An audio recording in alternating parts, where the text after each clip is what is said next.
Okay, we are good to go. Hi everybody. Welcome to another crazy, oh my god, so much shit is happening Sunday here with us at Ages Past. I am your host and DM for tonight, AJ, and I have with me a beautiful cast of players here, and let's go through them so that you can learn to love them as much as I do. So, first off, ladies first. My name is Kayla. I am playing Valindra. She is the half-elf, half-tiefling pact of the undying warlock. Okay. Hate it. We got there. And she has the absolute cutest sidekick of all time. His name is Winnie, and he's a Finnick fox, and he's adorable and the greatest. And right now he's in 1,000 million little pieces, but don't worry, we'll fix that. So. Yeah, and they're floating along the river. But yeah, besides that, next, of course, in our lineup, we have our jovial bearded man. You're the only one with a beard? I'm not. Wait, yes I am. Yes, my name is Varkesh. Stormcaller. I will be playing the Dragonborn Forge Cleric. Yes. So, Scott Varkesh. And my name is Scott. There we go, yes. Yeah. We got it. Alright, so, with the second one done and dusted, our third, more sneaky individual we have. That's me. Yeah. I'm Cody, and I'm playing Rook, the half-Kenku, half-Tiefling Inquisitive Rook. Mm-hmm. And last but not least, our most recent addition to the party. Hey, my name is Connor. I will be playing Smokey Cloud, the half-Tabaxi, half-Fire Ganassi Abjuration Wizard.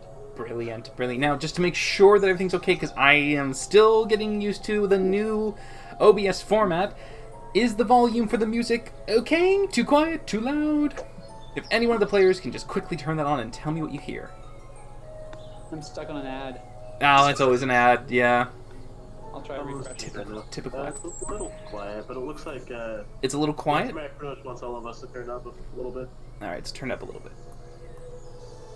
Alright, okay, I've jumped it up a teeny bit, because I don't know anymore what's too loud and what isn't, but yes. And welcome, of course, all of those who have come back to see us again. I can see some friendly names in there already. I see some Tamarix and some Spazzes. And so, of course, as you all know, we stream every Sunday at 6:30 p.m. Pacific Standard Time, and any time you spend with us, you are accumulating points. These are hotel loyalty points, which will now be able to be used to influence this game as well as the one on Tuesday, where you can buy inspiration for the players to help give them that little extra advantage in those tight situations where they might potentially be facing a TPK. One which situation we might be facing now. But before we quickly go back into the game to see the outcome of this, let us do a little recap of how it led to this moment. So, last we left off, the party had successfully uncovered as much information as they could from the witch's little lair way the back at Woodhall near the forest of Ravenwood. You uncovered some of the interesting fetishes and little dolls that were used to curse you, removing them and making sure they no longer afflicted your party. And you also were able to find a familiar face that came in, searching for something else inside the witch's lair. A very fine, beautiful-looking individual that is known as your little French friend, Kindrel. And now Kindrel, of course, wanted to know your reason for intruding upon this lair, and with a bit of back and forth and some shoulder-rubbing and slightly irritating conversation, you were able to get some information, and he got some from you, as you were able to learn a bit about Varkesh's father, and the fact that he has 5 captains that he uses throughout the land in order to orchestrate his plans. And he informed you that perhaps it might be a bit more of a dangerous undertaking to try and stop him at your current strength. I have father issues. Yes. And though you all got what you needed and he left, taking on the form of a raven to fly off to pursue the kobolds, specifically were his target, you all returned to Woodhall, watching a funeral procession as you saw that not only had Isabel had died, but also the sad Major Maddock, who also passed in the night, and a funeral service was held for him. Seeing the dreary kind of atmosphere and just quickly letting them know all of the information you had uncovered about the nearby wood, you made your way back onto the steamboat and continued downriver before you went upriver again in hopes to make your way to the city of Biloch, stopping momentarily in River Run just to restock on supplies and hopefully maybe see a friend. Sippy, sadly, she was not in at the time. She seemed to be out and about touring with her parents. But despite the boats passing in the night, you were able to continue en route towards the city of Biloch. Now, as you traveled, you spotted a few things that were a little queer on the side of the riverbank, a few people watching, but also one in particular that, when spotting your boat, quickly mounted himself on a horse and rode off to try and head you off for some reason. As you were in the middle of fishing and occupying yourself with river duties, you were suddenly assailed with a cloud of mephits that appeared completely around the back of the boat and blew up poor Smokey and the boiler of the actual steam. You were assaulted? Well, it was... They were next to you, so it counted. But yes, the assault force seemed to be focused entirely on your wizard, as he was completely blown into a cascade of shards and fire as these mephits attacked and blew up, causing the ship to... Yeah. Yes. Causing the ship to sink and you to move to shore, only to find that there was a very beautiful male individual that seemed to be waiting for you and was responsible for the unleashing of these elementals. As you made your way, you found that as you fought them, that he was related to Smokey and seemed to have been his brother to some extent, and was very keen on getting the grimoire that Smokey had in his possession.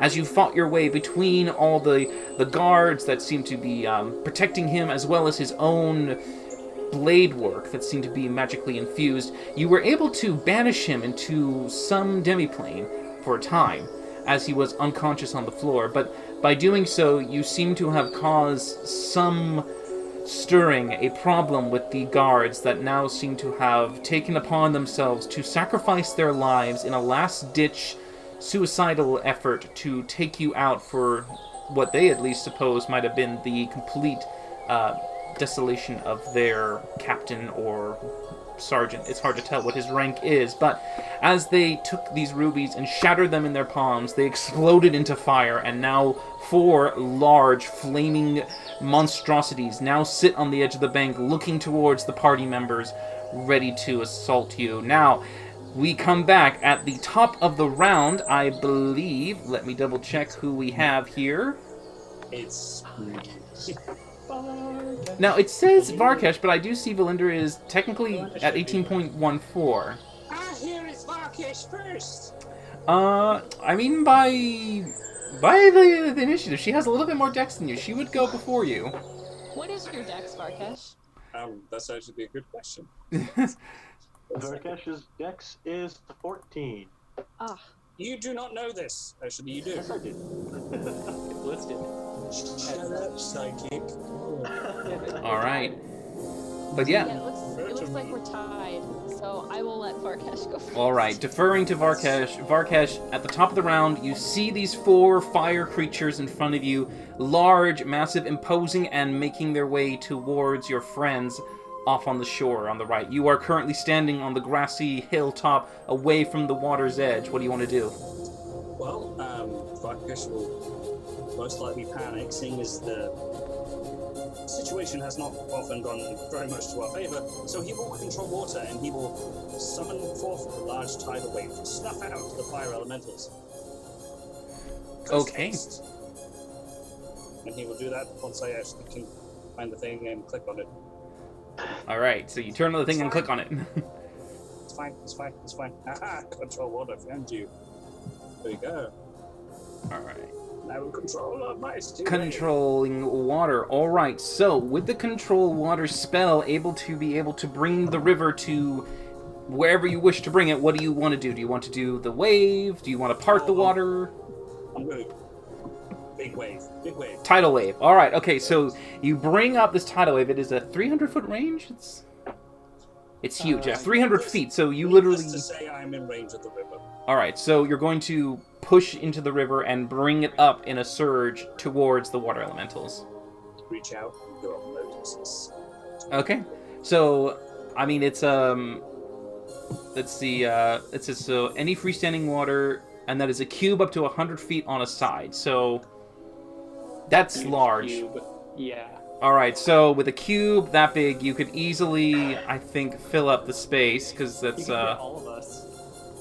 I mean, yeah. At that point, I mean, if it's, are you hitting your friends? No, I'm going to control the water. Okay, I'm so going just to snuff out focusing the it. enemy. All right.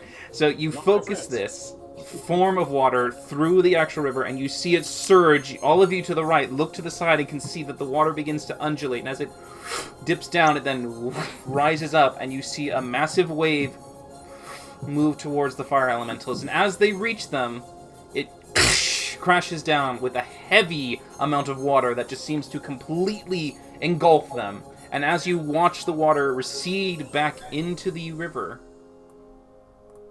the elementals are no more.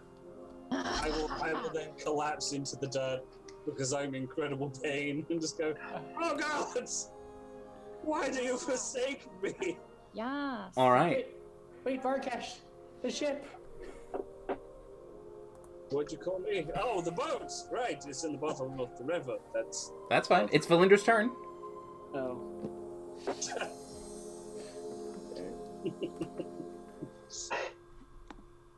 Can't do everything, I'm sorry. Real quick, AJ. Yes. Tamrick says that we're still having a few sound issues. He said everyone, like all the players, are quiet, but you and the music are perfect. So Oh, if there's a way you to bring see? all of us up, or bring I don't know how to bring down you and, up. like, bring everyone up. I don't know. All right. Let me see. All right. Technical difficulties. I threw up the desktop volume. I'm throwing me down. All right. So I've just maxed you out. I've flipped me down. So. All right, sweet. Okay. I'll keep an eye on it. Let you know if there's any more issues. All right. Well, just go because ahead. we now just did it, so now everyone should be able to listen and check in on that real quick. Test. Hello, this is a testy sound. At least you guys are now in the yellow again. Beforehand, you used to be all the way in the red. Are you Oh, testy? It's good. No, red was good. Red means we could hear you. Yeah. Okay. Do you guys hear yourselves better? Oh yeah. My door just shut by itself. I thought that was a Yes. ghost. Okay. I think we're good. Oh, we're boy. good. I'll let you know, but All I think right. we're good. All right. Okay. All right. So hopefully we are okay. Now, Belinda. Is it my turn? Yes. Are we still in combat? Well, you technically have one person who's still left alive, but yeah, he's unconscious. All right, I'd say for the most Is part it the you banished are... dude? It is Because the he's also banished not dude. here. He's not here, but he's still around. Like there's a kind of almost so much time that's left. But I mean, Smokey could drop it any time, and he's unconscious. So whenever he drops it, it's not gonna matter. Yeah, isn't he stable? Because I did non-lethal. Did you do it? Yeah. Well, Yeah, whoever he did did do non-lethal, non-lethal. yes. So I guess for my turn, I just want to be like, Smokey, what the fuck? This is your brother? Half brother. But he's gonna be mad. But Don't he's have a time limit. We have more pressing concerns. I'm gonna move over here and pull out a rope. Someone have anything to silence him? A way to block his mouth. Wait. He's gonna be mad? I'm fucking mad! That hurt! I'll just take a piece of fabric. I'll tear it off my skirt and get ready to stuff it in his mouth. Okay. all right, And can I also poof Winnie back to me? Well, there are pieces. So yeah, what happens is Winnie is basically like little parts, but once you begin the ritual again, those parts will once more merge into your shadow and reform underneath you. Actually, yeah, so when you start to do this, you kind of begin to concentrate, and as you do, the bits that have floated away start to melt into black liquid, and then they shoot towards you as pieces form up your shade beneath your feet.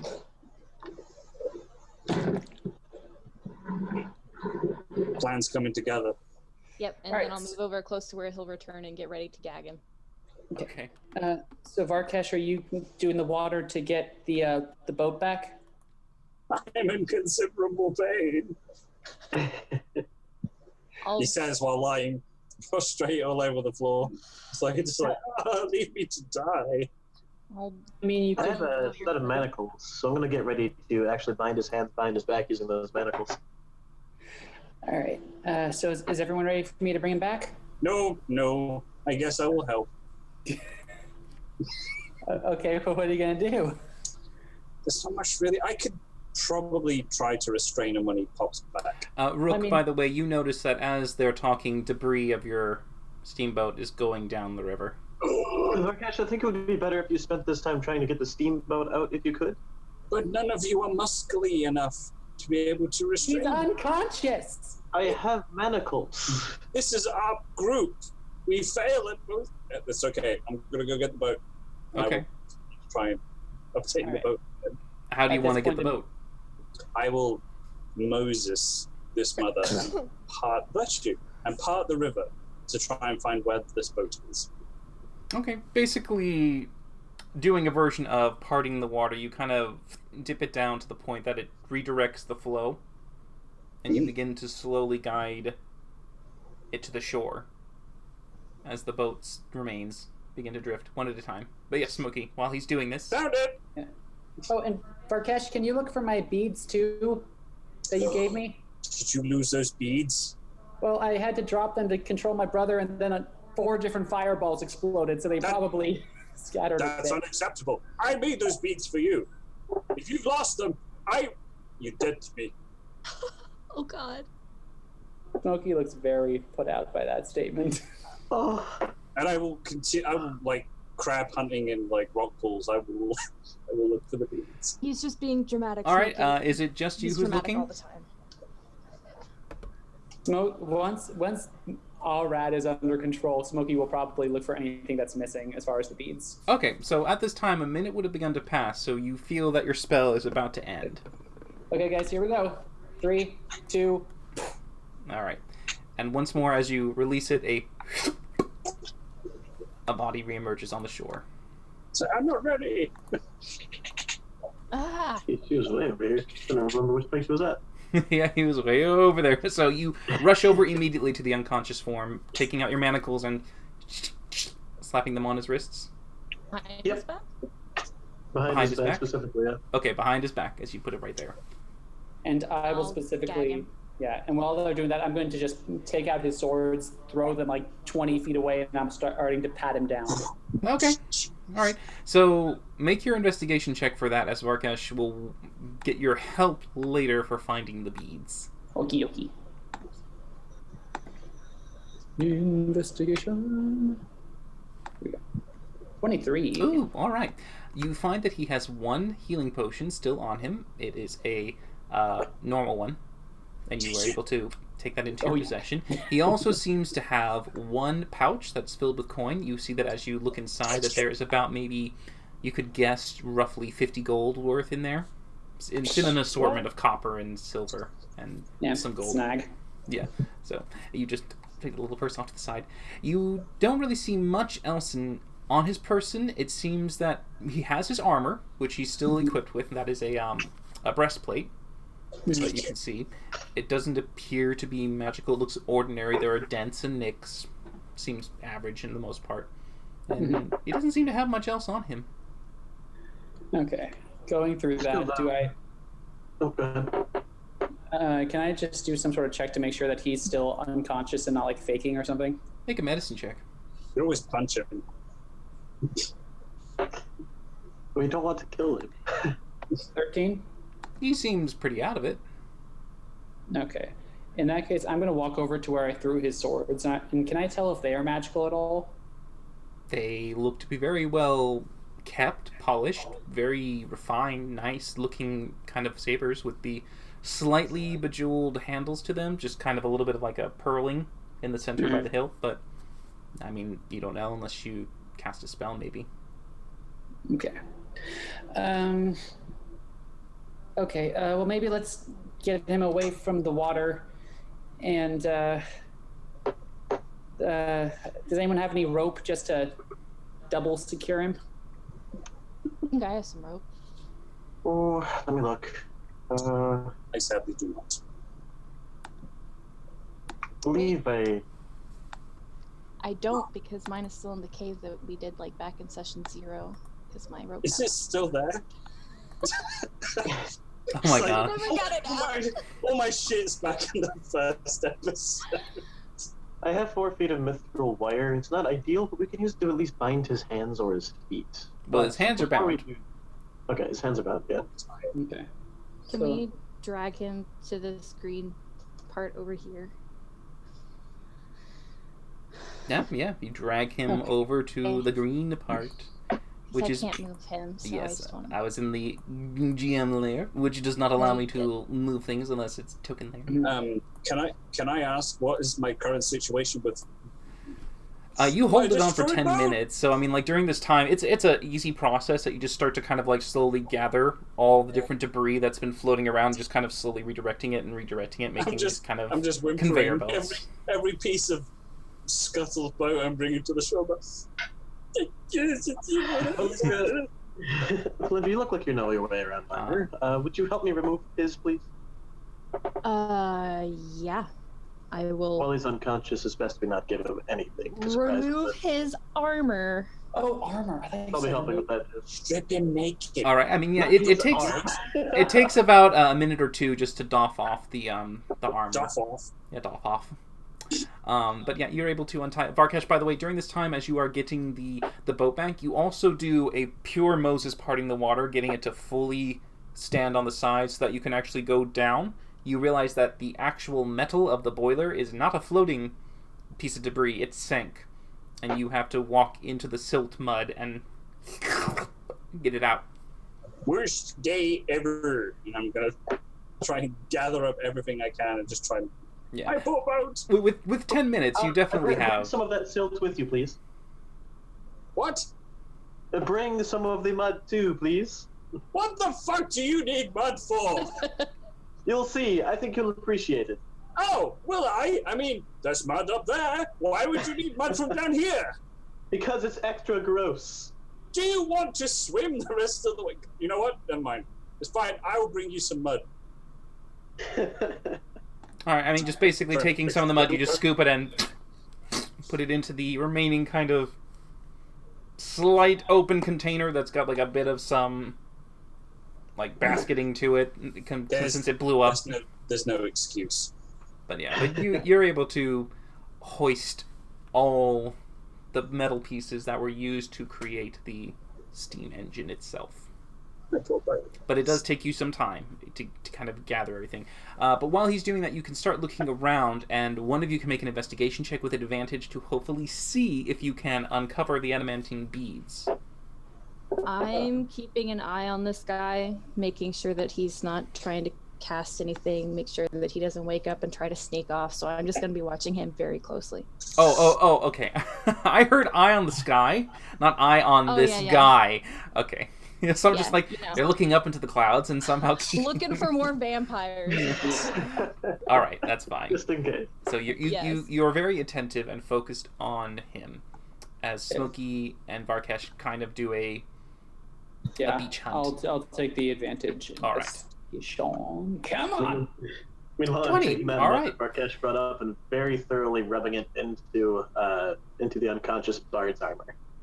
You're just a rubbing fun. dirt into his armor? Oh yeah, into every nook and little cranny. Lots of real Why? never You red mud. petty little bird. Exactly. Okay. You asked me for silver for that? Yep. I thought you would have like come up with some really kick-ass rogue trick going, look, a sandcastle of deception. Nope, No. he's just gonna have sand in places he didn't know existed next time he puts this armor on. Uh-huh. Okay. So yeah, you do that. Smokey, you after spending a good 5 minutes or so as he's slowly parting the water and moving it and kind of getting it out of the way so you can search the general shoreline where you thought the adamantine beads might have sunk to, you are able to recover all 10. Can I examine this guy's armor?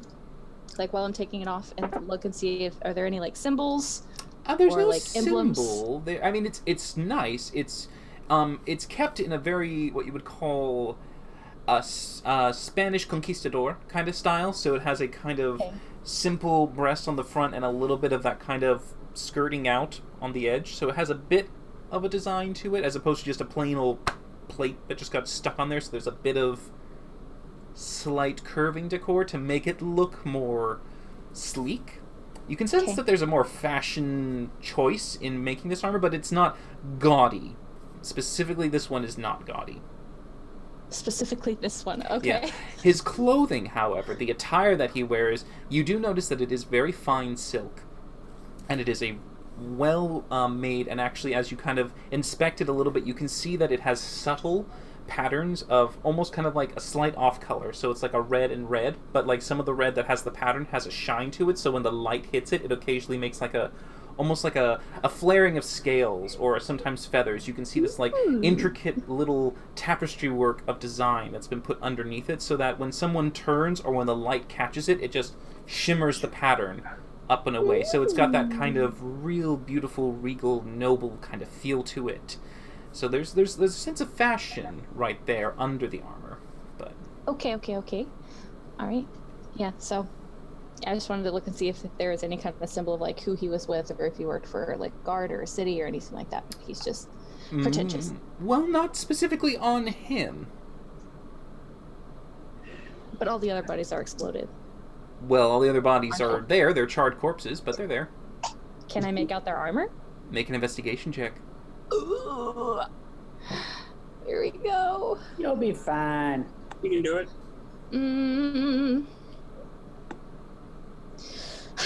Okay. It's hard to tell. At the moment, most of them are black and charred, and you just kind of don't really want to touch them, so you're kind of doing a little bit of a kick with your foot, or just a tiny turn, grabbing the edges that aren't necessarily charred flesh, so you don't have to touch it. Right. Okay. All right. Cool. Okay. Yep. Okay. Yep. So, does everyone have all the stuff that we need that may be washed away by the water? I think so. I think I lost anything. I should be okay. Oh, I come back up with a handful of nuts. Got it! What do you need it for? what? You wanted silt. I'm absolutely covered in silt at this point. Just pour it all over the unconscious guy. No! Don't do that. But he tried to kill us. Nope, do it. He tried to kill us. No, but there's all over it. Everywhere. I don't do well with peer pressure. What's happening? just don't do that. Okay. There's so much. I don't know where to start. How about from the beginning? You'll have our catch. I think you could use some extra holding to this unconscious guy in case he wakes up while you're covered in silt. Wait, are you asking me to hug Smokey or crush the unconscious guy covered in... Don't crush him. Just hold him. Hold on to him. We want to make sure he has absolutely no chance to get away. After that wizard last time, I loathed to let anything. I will go and sit. Just watch the face and the hair. Wait, what? Are you protecting Smokey? I don't understand. Are you protecting this guy? Because he did just try to kill us, and he almost succeeded. Does he have a perm that attacks people? Why wash the hair? Just okay. There's trying to kill you, and then there's like a whole vendetta category. We don't want that. Shave his head. No hair to worry about. There's no hair there. Okay, so he is my half brother. Oh, Dios mío. Okay. I think that's the right thing to say in Spanish. It is. Well, I mean, yeah, if Spanish existed. The foreigner got it right. Continue. Anywho, so he is my half brother. We share a father. His name is Arad. Arad. AWARAD. Arad. And is that your brother or is that your father? No. That's the name of, and he points to the man who is currently being seated upon by a dragonborn. Perfect. Ah, the half brother. Okay. Oh, you're sitting on him. Oh, I'm sitting on him. Make a dexterity check for me. What? Well, you're a big, heavy creature with a lot of plate armor and massive muscle. And if you're sitting on someone, and if you're not careful... I mean, I'm large. Therefore, the surface area of my ass planting Yeah, all right then. I'll just roll. You're heavy. You weigh like 600 pounds. I will be gentle with my posterior. Well, hopefully. Make a dexterity check. Certainly trying to. So a dex save or just a dex Just check? a dexterity check. Oh, my this God. is going to kill him. Ooh, Okay. Okay, you're pretty cautious and careful. I I'm mean, dainty with my bottom. you realize that you're more leaning sitting on him rather than putting your full weight. Should you put your full weight on him, he might begin to suffocate. It's no end to my talents. Let's sit on anyone when I kill him. So, he is a part of. Where to start? So, my full name is Smokey Cloud Cindertongue, and my father married into another magical family from the Jinsen Desert. This was the Baghar family, and he married their heiress, and they had 2 children. Those are my 2 older siblings. There's my older sister, Bahira, and then there's Arad over there. Now, their mother died a while ago, and then my dad, from what I hear tell, fell in love with a Tabaxi slave, and that's how I came about. And so me and my siblings and the rest of the Baghar family I haven't really met most of them, and I haven't been led to believe that they like me very much. I'm kind of viewed as a mistake. And so I was pretty much raised by my Nana, who is my dad's mom. Her name's Corona. And so it was just mostly me and her a lot. And, one day, maybe a few weeks ago, she told me that I had to leave, and she gave me the grimoire. It's been more than a few weeks. Okay, I'm going a little improv, but It's yeah. okay. It's okay. So, It's been a few months. Yeah, so it's been a few months, and it kind of came out of the blue that that both the Cindertongue family and the Baghar family are both powerful magical families, and a tradition in those families is that they pass down a family grimoire to the next heir, who is the most powerful caster. And the whole point of my dad marrying his first wife was so the 2 lines would combine and all that stuff. And we always thought that the Cindertongue grimoire would go to my sister, but Nana said it was going to me. So she gave it to me, made me promise not to give it up for anything, and told me that I had to go. And so then, is your sister similarly talented to you? She's a magic user. I haven't seen her in a long time. I don't really remember what her style was, but I know she is very powerful. Is And she is she for us as well for this book? I suspect that she sent my brother to do it, and since he failed, if she can find us again, she may come herself. She's stronger than he is. Yep. Okay.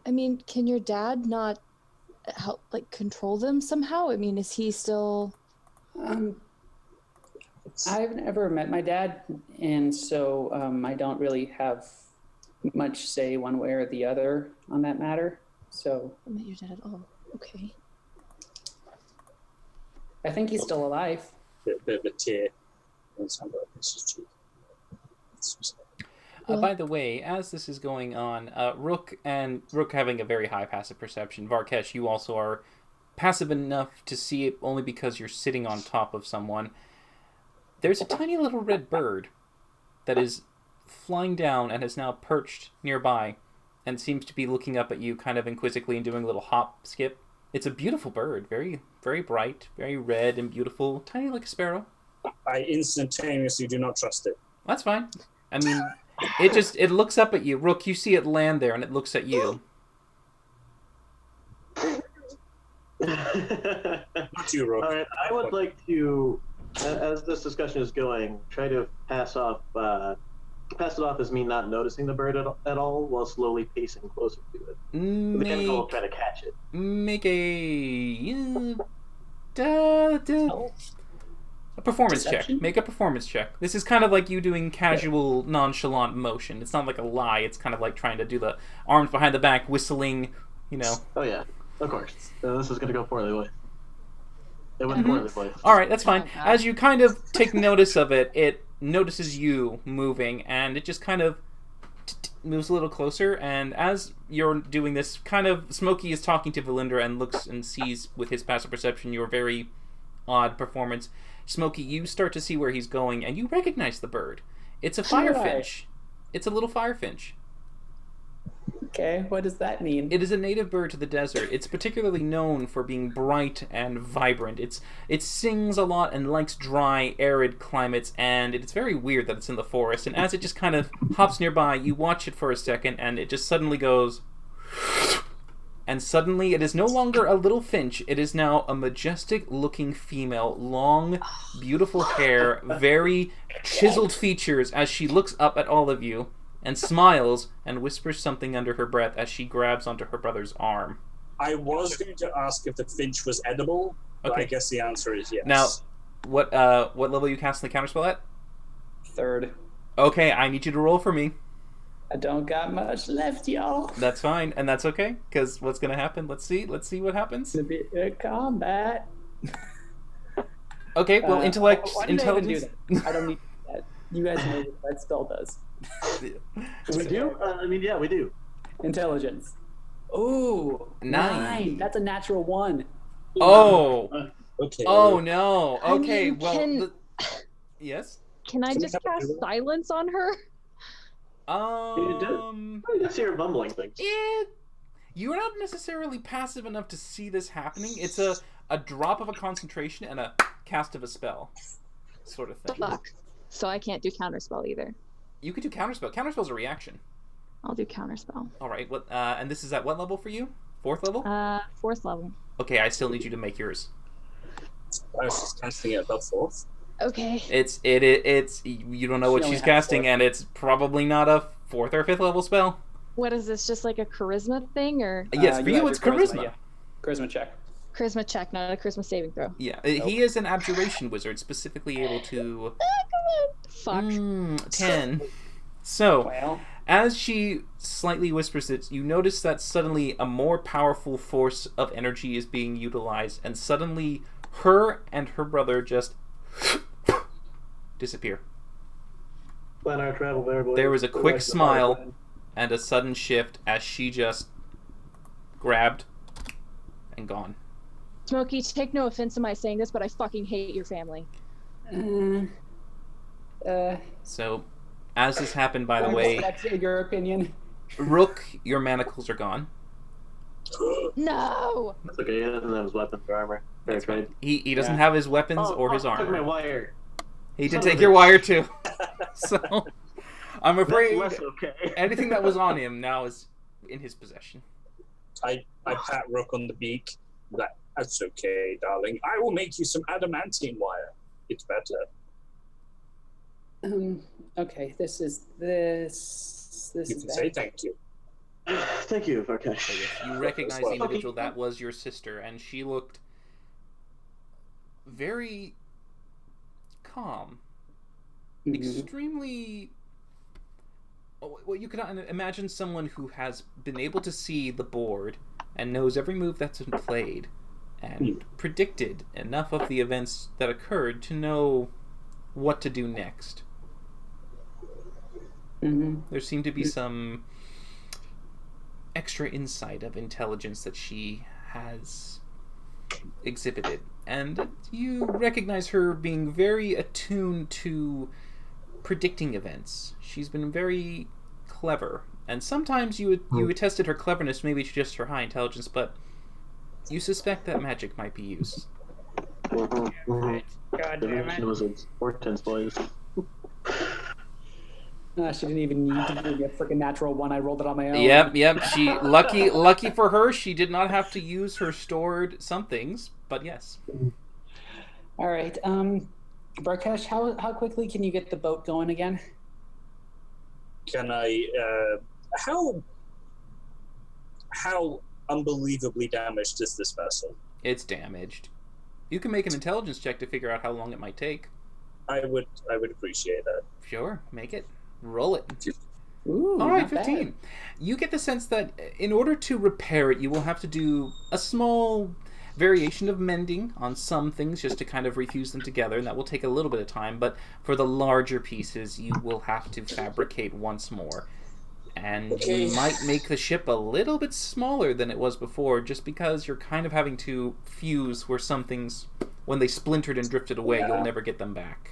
I mean, the majority of the steel ingots I have left would probably be used in the consumption of remaking the boiler system thing again. The steam engine itself, yes. Yeah, so that's all of my ingots left, and I will burn, obviously, the mending cantrips, and how many fabricates would you say that it would probably take? It would take 3. That's not fair. You know I only have 2. Do you? Oh, well. Well, now you do. It'll take a day, yeah. So guess what I'm going to do, guys? I'm going to fabricate twice. All right, so Varkesh begins trying to reassemble what is left of the boat, and he gets quite a bit done during this time as you are discussing and confirming with each other, so he can listen while he's doing this, but you can continue telling your story of your family as now the sister mentioned arrived and disappeared within the span of 6 seconds. She was just gone. So any questions for me? Yes. Why exactly did you want us not to kill him? Well, You have no relationship to the man, and he's trying to kill us and take your things. I mean, he is my brother, and I mean, So? He tried to kill you and take your book. I mean, This man doesn't care for you in the slightest. I'm trying to kill my dad. well, I mean, it's not like, I mean, people can change. Has he made any effort to? Have you communicated a desire to make this happen? Has he communicated a desire to make this happen? Because so far as I can see, he tried to kill us. Well, I mean, he doesn't have his swords or his armor, so he's going to be less dangerous now. The swords and armor can be replaced. Easily. Well, I don't have a great understanding of the situation, but it seems like he might not stop until he gets that book. Although I suppose with his sister having watched us, it may be to our benefit. Higher priority being get him out of there at this time rather than try to kill us as herself. We're not in good standing at the moment. no, we're not. Okay. I mean, Was that tiny? No, No, that was No. Jojo All right, downstairs. sorry. Do continue. Titan's a saint. he would never bork. Borg. I'll say it. Well, I mean, Smokey, it is your family, so, in the end, if you don't want us to kill him, then I feel like we should respect that, but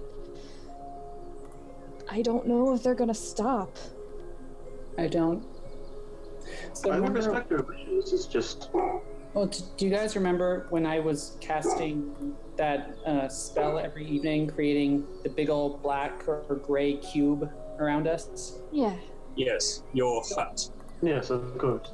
So I realized that while we're constantly moving down a river, the cube kind of gets left behind. And that's what protects me from them finding me magically. Okay. So I guess regular stops whenever we're traveling. We should start stopping then, yeah. It will extend our travel time, but it's better safe than sorry in this instance. Smokey, is this the first time that they've tried to kill you, or has this happened before? No, this has never happened before. I mean, I don't know. I mean, as I said, I've been gone from the desert for months, and I kind of assumed that once the book went missing, I don't know if Nana actually told them if I had it or if they just assumed, but no, this is the first time I've seen them since I've left. And they never tried to kill me before. I mean, did you have a good relationship with them before you left? I mean, they only visited me, Arad only once, and Bahir only, a few times. But, I mean, they didn't try to kill me.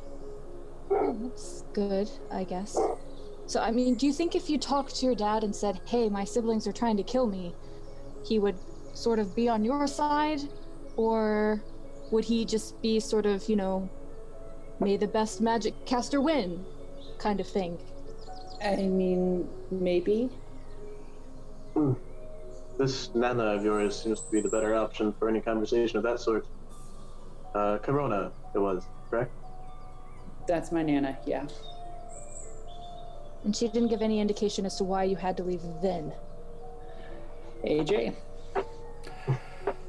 She rushed you out. It was a very sudden and abrupt departure, and you know that there was some urgency that the tome be protected at all cost and not be somehow either obtained by your father or your siblings, and there was some greater secret, something that she didn't want you to know in case they tried to get it out of you, to use whatever means to be able to, either through torture or magic, to ascertain the knowledge that you know must somehow be hidden in this tome. At the moment, you've never tried to see what it was. You kind of respected her a little bit to know that if she told you something was dangerous, you would try your best to not, tread in that area.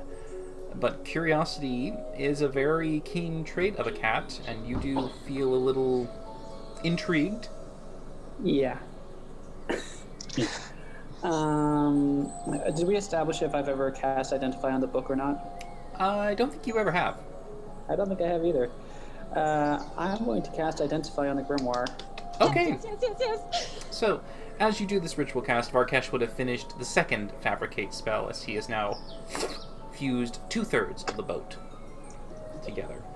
As you cast Identify on the Grimoire, you recognize that it is a magical item. It does have the capabilities of not only being able to, in an illusion way, mask pages and make them invisible to the eye, so no one can see perhaps what's kept inside, but you also recognize that it seems to house something.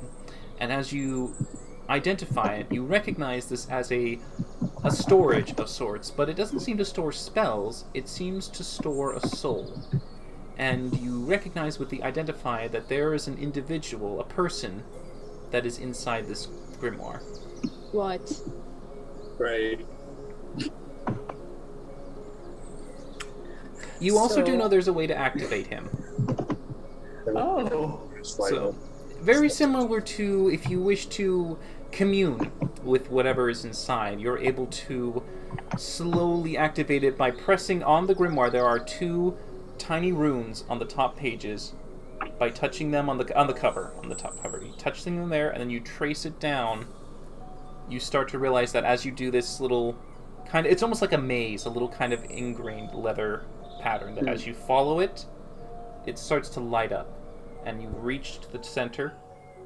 And as your thumbs meet to the heart, and you lift off, you feel that there's a presence inside that if you were to hold the book, you would speak to it. I haven't actually told you anything. Is encouraging you to do it. Okay, yeah, we'll just play that I told you everything that I just learned. And yeah, I'll do it. I'll pick up the book. Okay, as you hold the book, Hello? That was Kayla telling you to not Belinda. you speak out loud and say hello, but the voice that returns is in your head.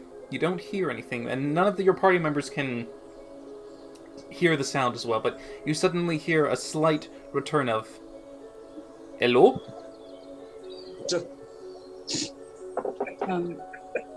Hello, my name's Smokey Cloud Cindertongue. Who am I speaking to? Oh, you are a Cindertongue. That is excellent news. I am also a Cindertongue. What's your first name? Well, I could tell you, but I don't necessarily know. Perhaps are you related to Corona? I'm her grandson. Oh, you must be grandson. Oh, you're my great-great-grandson. It is so nice to meet you. Well, I'm not It's- doing this. it's nice to speak to you too, great grandfather. You can call me Grandpappy. Oh, all right. Is out of curiosity, is this Nana told me that the book had a lot of secrets. Are you the big secret, or is there more? Oh, there are many secrets inside my pages, but I have many that I could share with you, but some of which I cannot share. Okay. Do you happen to know why my step siblings from the Bakar family would really want this book to the point of killing me for it? Oh, they probably want some of my secrets that I keep within my mind. But I will not let them take them easily. If so, I will eventually eradicate myself should they attempt to try and pry them from my pages. Well, we don't want that. Oh, I prefer not to tell that either. Okay. Well, we're in a situation where they are coming. They're coming hard. They're coming fast. They're coming hot, really hot. They're coming all over the And- place then. Oh yeah, that's a coming everywhere. Not today! I mean, this is a wonderful conversation for the rest of your party members. You're just talking to this one-way book and everyone's staring at you. Should we like give them privacy? I want to watch. I don't know. I'm just gonna turn my back and start stitching Winnie. Okay, as you begin your ritual cast of bringing Winnie back. While he's talking, I just reach out a hand and place it on the grimoire, see if anything happens. You start to hear a very weird, ethereal voice that is speaking. Oh. Hello? Oh, what is this? I hear another voice. Oh well, this is my friend Rook Belfry. Fiance. You're not touching the Hello, book. I'm sorry, I did not. An offside voice of insert. Didn't mean to intrude. I was just curious as to why. You are not a Cindertongue. Why do you have yourself here with my grandson? He is a friend, and we are traveling together. Hmm. He helped protect me from the people who were attacking me. Oh, well then many thanks to you for protecting my grandson. Of course. Should I let you two have a private conversation? I think perhaps this is a family moment, yes. We would like some Okay. privacy. Okay. He said after he said something. Well, nice to meet you. You two have fun. I release. I turn over to Valeria. He's talking to the book, and the book's talking back. I mean, you know that. Hey, Smokey. Yeah. Just don't agree to anything the book says, okay? You know, if it offers you something, don't automatically say, yeah, that sounds great. Actually think it through. Are you sure you know this? Is this somebody you trust? You know what? Never mind, you're a smart cat. I trust you to make these decisions. Just be cautious because, you know, voices often promise things and then you say yes and then you end up in certain situations. Just be careful. Like that time I lost my soul and then got it back, but with something else attached to it. That I'm happens. honestly that. surprised because usually that's the kind of speech that she gives to me. I'm just saying, you just don't mess with voices. Is all I'm saying. You know, Who said that? Or do. See what happens. It'll be interesting. or never listen to Rook when he says anything like that. Just don't listen to the voice. Yep. Just tennis match. And Smokey will just scuttle and turn around and say, "Okay, Grandpappy, is there anything you can do to help me, like right now, with I don't know, my specialty is abjuration, but I mean, is there any way you can help protect yourself or me and my friends? Well, I have a few spells that are kept in my pages, which I assume you've read. I mean, I think I've read all the pages that I can. Oh.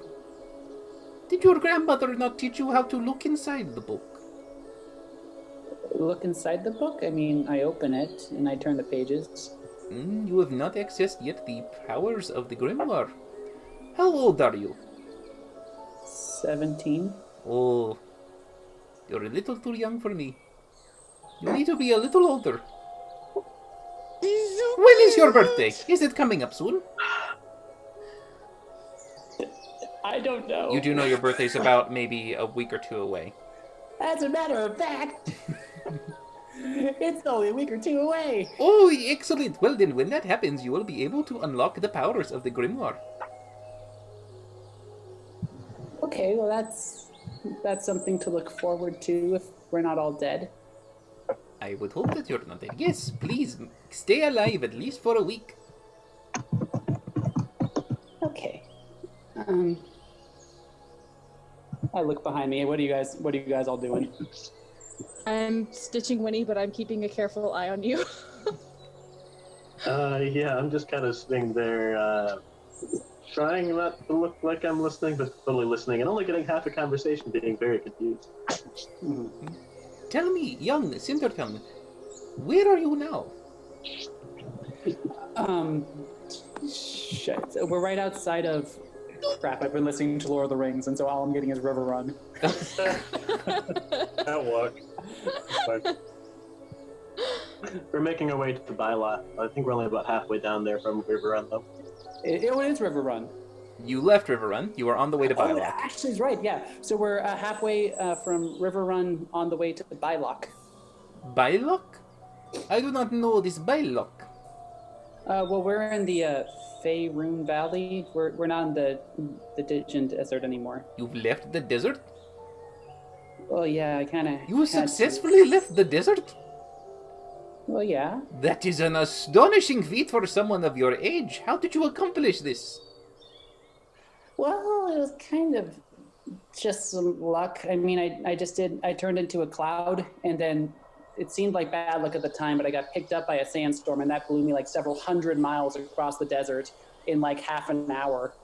Oh. And so that got me to the edge pretty darn quick, as it turns out. A stroke of brilliant fate for you, my young grandson. Excellent work. I'm sure there is something for you here in this new land I have yet to explore.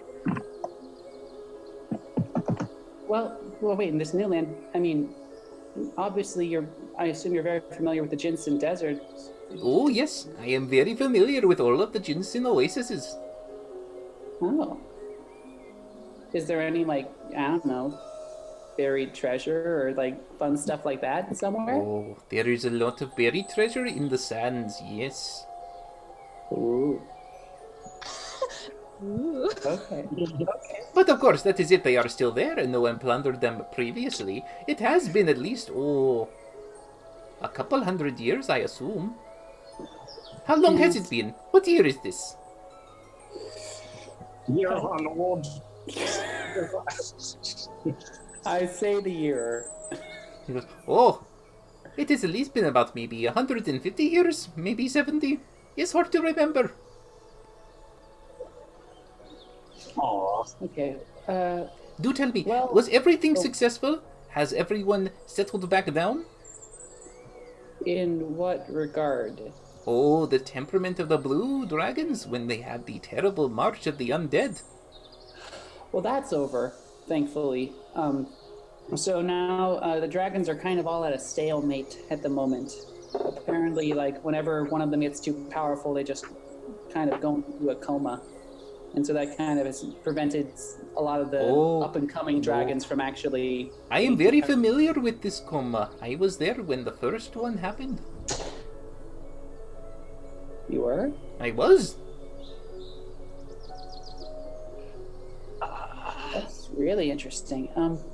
But Grandpappy, I think my sister who I think wants to kill me, just teleported away like maybe 2 minutes ago. I think we really should get moving. But I'll talk to you later, I promise. Oh, that is fine. But remember, I have no legs, so it's all down to you. Oh, you'll be safe in my backpack. Okay. Okay, bye. Thank you for calling. Customer service. Yes. Thank you for calling Grimoire Support. I love that book. So, my great-great-grandfather's soul is in this book. And, I can talk to him now. Okay, so I feel like this means a lot coming from me, but that's weird. I don't trust that. I mean, that's what I've experienced with magic so far. Nothing makes sense. I mean, he knew the name of...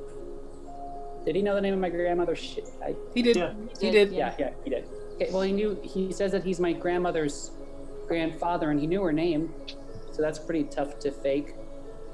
That's true. Why is he in the book? Did you ask him? No, I think there's a lot of things I'll need to ask him, but I mean, I really think we should... Cash, is the boat ready? Just covered in grease, holding a few nuts and bolts between my teeth. It's almost ready. It's fine. I've almost fixed it. By the way, your book. Be careful, because there are magics in this world that allow things to read the minds of other things. So maybe the information they've gleaned from you somehow. So just be careful. And out of curiosity, AJ, did we say that the book is kind of like the Ring of Mind shielding? It is. That it does. Okay, because you didn't mention that in the identify, so I wasn't sure. Yes. I mean, specifically said yes. It is the Ring of Mind shielding, so it has the ability to go invisible, and you can use that to mask its appearance. And it has one soul already inside it. Yep. And my thoughts cannot be read, and people can't even understand what type of creature I am if I change my form. Yep. I thought you said preacher, and I was like, yes. What? He could be the Southern preacher. He can be the more gospel-like. Oh, Lord. Look, I am... Yeah, that too. You can start speaking. The different alter appearances is like growing a beard, growing some locks. Glorious. Larkesh, could I help you at all? I don't usually just do this with magic, and there's less magic than usual going on right now. Oh, if you would like to help, I'm going to hand him a very large adamantium hammer because I made adamantium smithing tools. And I'd be like, hit that there. That nail, right there. See it? You use nails? Of course I'm using nails. How do you think belts are made? Magic? In your case, yes, literally. There is a combination of what you would call interlocking wood beams, very similar to, if you imagine Japanese architecture, which allows you to kind of make very form tight fitting. So there's a bit of that, and there is some nails that help add a little bit of reinforcement. But with the fabricate spell, it's very snug. Whenever you make it, it's made perfect. It's just formed with the magic to puzzle piece fit. Hit that nail right there. I take a swing at it as well as I can. Yeah, that's fine. If you want to help him, he can try to speed up the process. Sorry, it's askew, and I'll take the hammer and I'll just like wrench it out, like do it again. Hit the nail right there. Do it again. I think I might actually end up slowing this down at this rate. Well, go ahead and make a strength check for me as you kind of begin the process of... Alright, this be a straight d20. 5. Okay. I mean, yeah, he's stopping to help you out, and every time you kind of hit the nail, it's more of like a... The nail tweaks a little bit. It's okay. I mean, you can help with other things.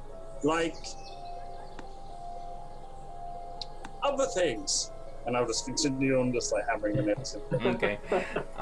If you try to put this up by hand to maybe speed up the process. The magic to kind of add. Oh, and the magic you've used, you definitely fabricated. Right now, you have a few pieces left that you could assemble with yourself and maybe some assistance, or you could wait till you have the magic to do it again. I will do it by hand. All right, you're going to give it a hand check. So go ahead and roll for me. Anyone helping him out? Is Rook going to help him out? Yeah, I mean, I'm trying. Okay. Even though he's... Well...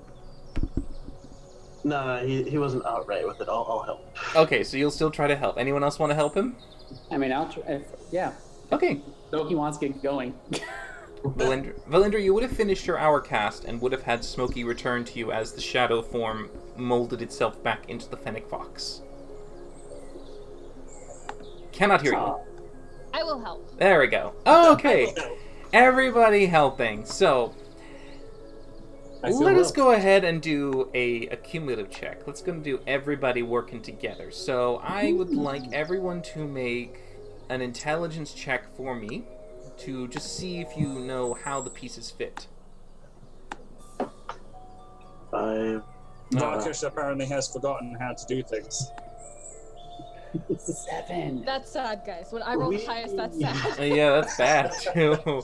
All right, 7, 7, 6. All right, so at the moment, it's not going to give you much in terms of help. You will all basically be making these rolls flat, no advantage. So It's like all three guys putting something together, and then the woman comes along with the IKEA instruction manual telling us how to fucking do it, and we're like, no, it's fine, we got it. No, I'm telling you, that piece doesn't go there. It goes on the other side. There's leftover pieces. leftover pieces. If Marquez put this together the first time, I think I trust his word a little more. Yeah, what he said. Okay, Right. okay, Maybe Rook. right. Okay, all right.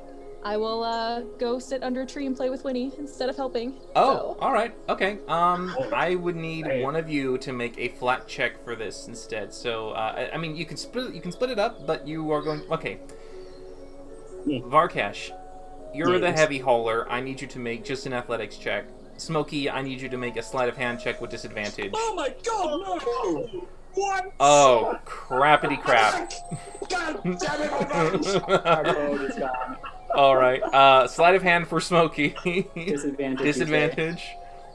I'm pretty good. 12. Oh, okay, not too bad. So you're pretty good at making sure to fit the pieces in, but Varkash is going to be having some problems.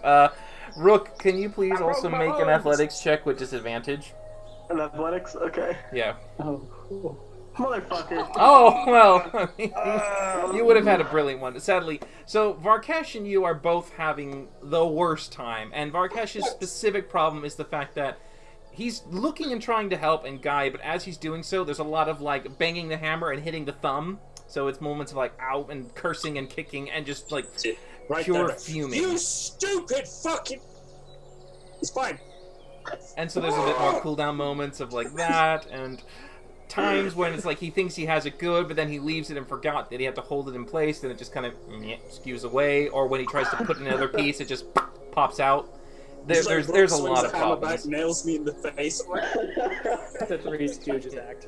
Yeah, there's a lot of comedy as Valindra is sitting under the shade of a tree, stroking Winnie like a little villain, watching the madness These are the unfold. fucking idiots I'm traveling with. Just, occasionally. You sure you guys don't need any help? No, we're good. No, That's right. I forgot. You're a big, strong man. You don't need my help. that's right.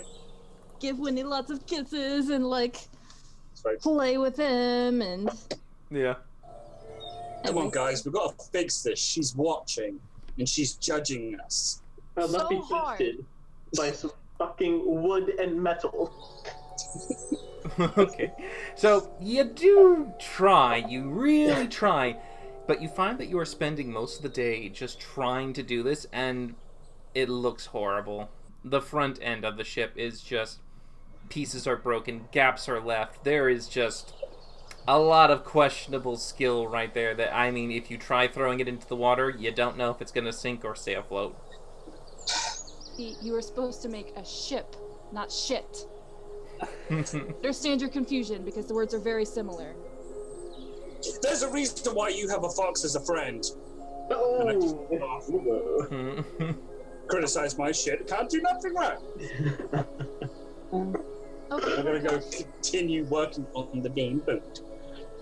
Okay. As much as I apparently can. Alright, and as you're working, by the way, Smokey, you are just helping as best you can, but you hear a tiny, tiny voice in the back of your head that just goes, "Well played, brother.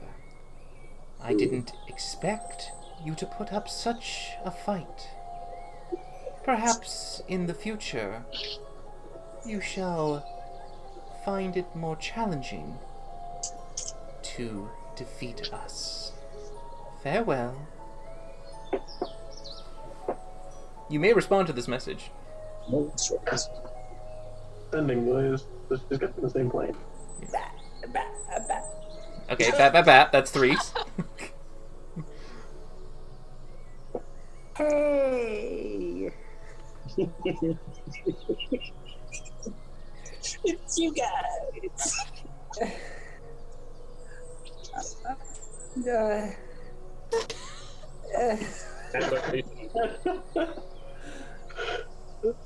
The 7 words. You look good. Come at me, bro. I really wish we could just talk this out.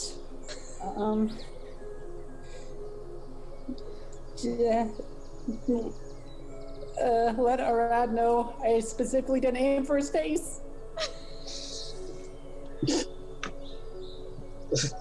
Bye. Love you lots. That's all I get.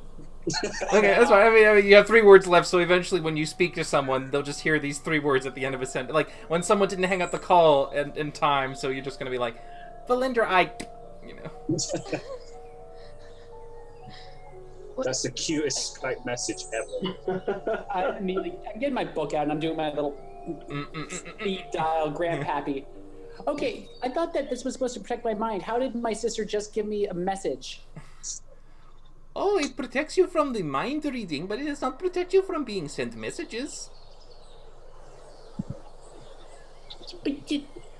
Okay, so nothing... They can't draw things out, but they can send things in? Correct. You are protected from the detect thoughts capability to spells, but not perhaps if someone's sending you something. Oh, that's less all-encompassing than I was hoping. Okay. Thanks, Grandpappy. Anytime for you, my grandson. Are you okay? I mean, I guess I'm more surprised than anything that she hasn't done that before. I mean, if she was supposed to be, I assume she's been looking for the grimoire since I left. What did Maybe Nana was able to hide it for a while.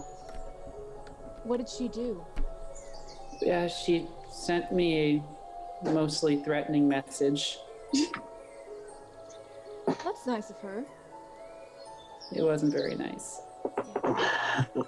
Would you like a hug? I mean, did you... I'd like a hug very much. I'd go and hug Smokey. I mean, did you ask her if she wanted to, like, talk? Did she specifically say she was coming after the book? Make an intelligence check, by the way, Smokey. It's... just to see if you are picking up on what happened. Okay, intelligence check. Here we go. Come on, Smokey. Okay, alright, that's fine. I am rolling. You're fine. Hard. The puzzle is still a little confusing as to why she now exactly was able to communicate with you. I mean, I think we've established that we've met before. Oh yes. Thank you for the dillies. Yeah. But no, it is something you've recently done, which is fine. But okay. Yeah, of course. Okay. I'm not. So yeah, she didn't actually mention the book. She mentioned that she was impressed with our resilience and being able to ward off the attack, and that next time, because apparently there's going to be a next time, she's going to make it more difficult. And I counter-offered to use our words instead of our very, very damaging spells. But she couldn't reply, so I'm sure she's thinking that over. Did you give her what for? Did you tell her where to stick it? No? She's my sister. Yeah, but you could still tell her off. I mean, she was involved in all the bad things that happened. I almost died. I almost died. I was very close. it is quite interesting that the only children are trying to advise the one that has siblings. Yep. We have opinions! Technically, Markesh has siblings too. They're just sort of like test tube siblings. Wait, that's not fair. that was a shot below the belt, bird. That was all out of character. Oh, and also there's one more thing. Grandpappy told me. Apparently, So I don't know if I told you guys, but I'm 17. But apparently on my 18th birthday, which is actually only in about a week or so, I'll be able to unlock more stuff about the grimoire, Ooh. Oh, well, like more that's spells and stuff. exciting. Would you like anything nice? I mean, I am the guy that makes things. That's kind of what I do. Oh, I mean, I don't have anything in mind at the moment, but I mean, I'm sure whatever you'll make will be amazing. It will. I mean, you're not wrong. But still, You know, I bet something to hold that grimoire a little nicer than just a backpack would be a huge help to it. I don't do leather working. I No, mean, that's the vampire was able to just reach into my backpack and take the grimoire, which was Maybe I corrected that oversight. a metal case that you could quickly access and de-access. Can you make some kind of chain that like attaches to him so that no one can just reach in and grab it? Actually, that's not a bad idea. I can make like an adamantine loop chain system that attaches to your waist to the book. So that means no one can literally put, well, they might rip your hips off, but at least the chain will hold your hips to the book. I'm amazing. I mean, I'm going to be doing this. Happy birthday to you.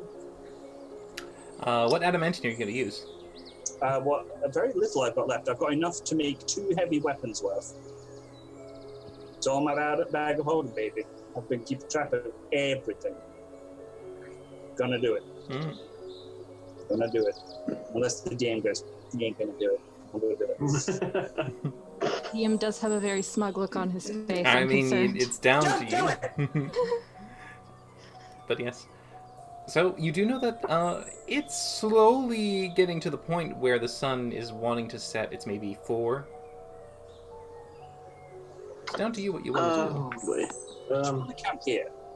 Or whichever. Magical hut. I think Varkesh, I think you're confusing my spells. I don't have the magical hut. I have something. It's called Mordenkainen's private sanctum, and what it does is it actually protects people from being spied on, which is how I think I've cast it every night since I've left the desert. Okay. Which is how they couldn't find me. Does it look like a hut? I can make it look like a hut, kinda. So was I inherently wrong? Well, there's another spell that's specifically called Magic Hut. Varkesh has proven another point that he's generally never wrong. He's hungry. Don't you laugh. I hear you over there under that tree. Yeah, Lady. no, I'm sorry. I was just thinking of the other blue dragon who couldn't put his boat back together, so that's my bad. You know what? It would actually work a lot better if you gave us the instruction manual instead of kept it to yourself. I tried. So are we camping here for the night then, guys? No. Who wants some food?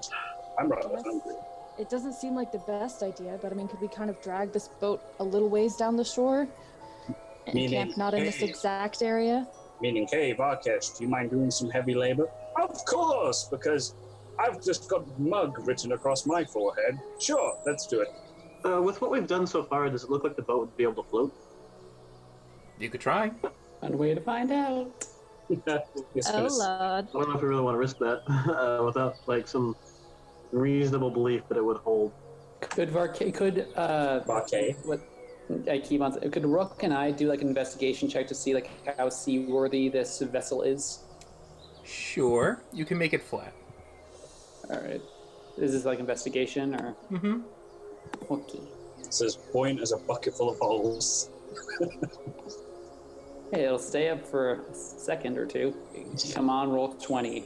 Hey, there's a good roll. Nice. All right. You inspect it a little bit here and there, and it looks mostly watertight, but there might be an occasional gap here and there that might leak water. It's hard to tell until you actually put it into some and see when it sinks in with the added weight of, the passengers that it might. With Smokey hopefully relaying that, would I be able to at least fix the patches with mending?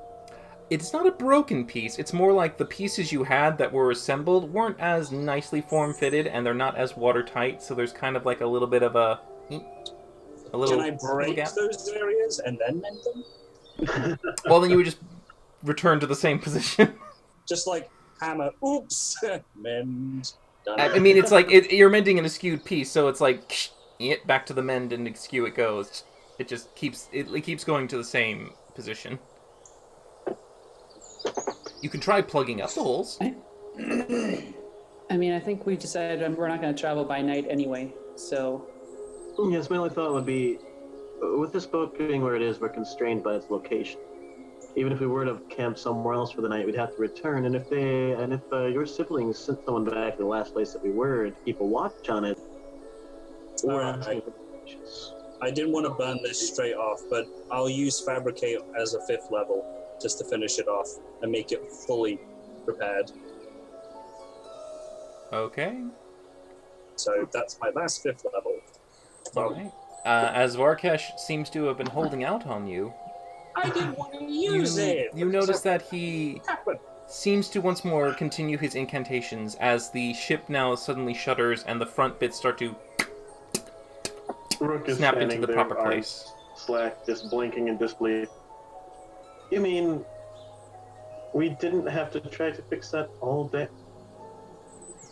It was a bonding experience. You yelled at us a lot. Yeah. I did.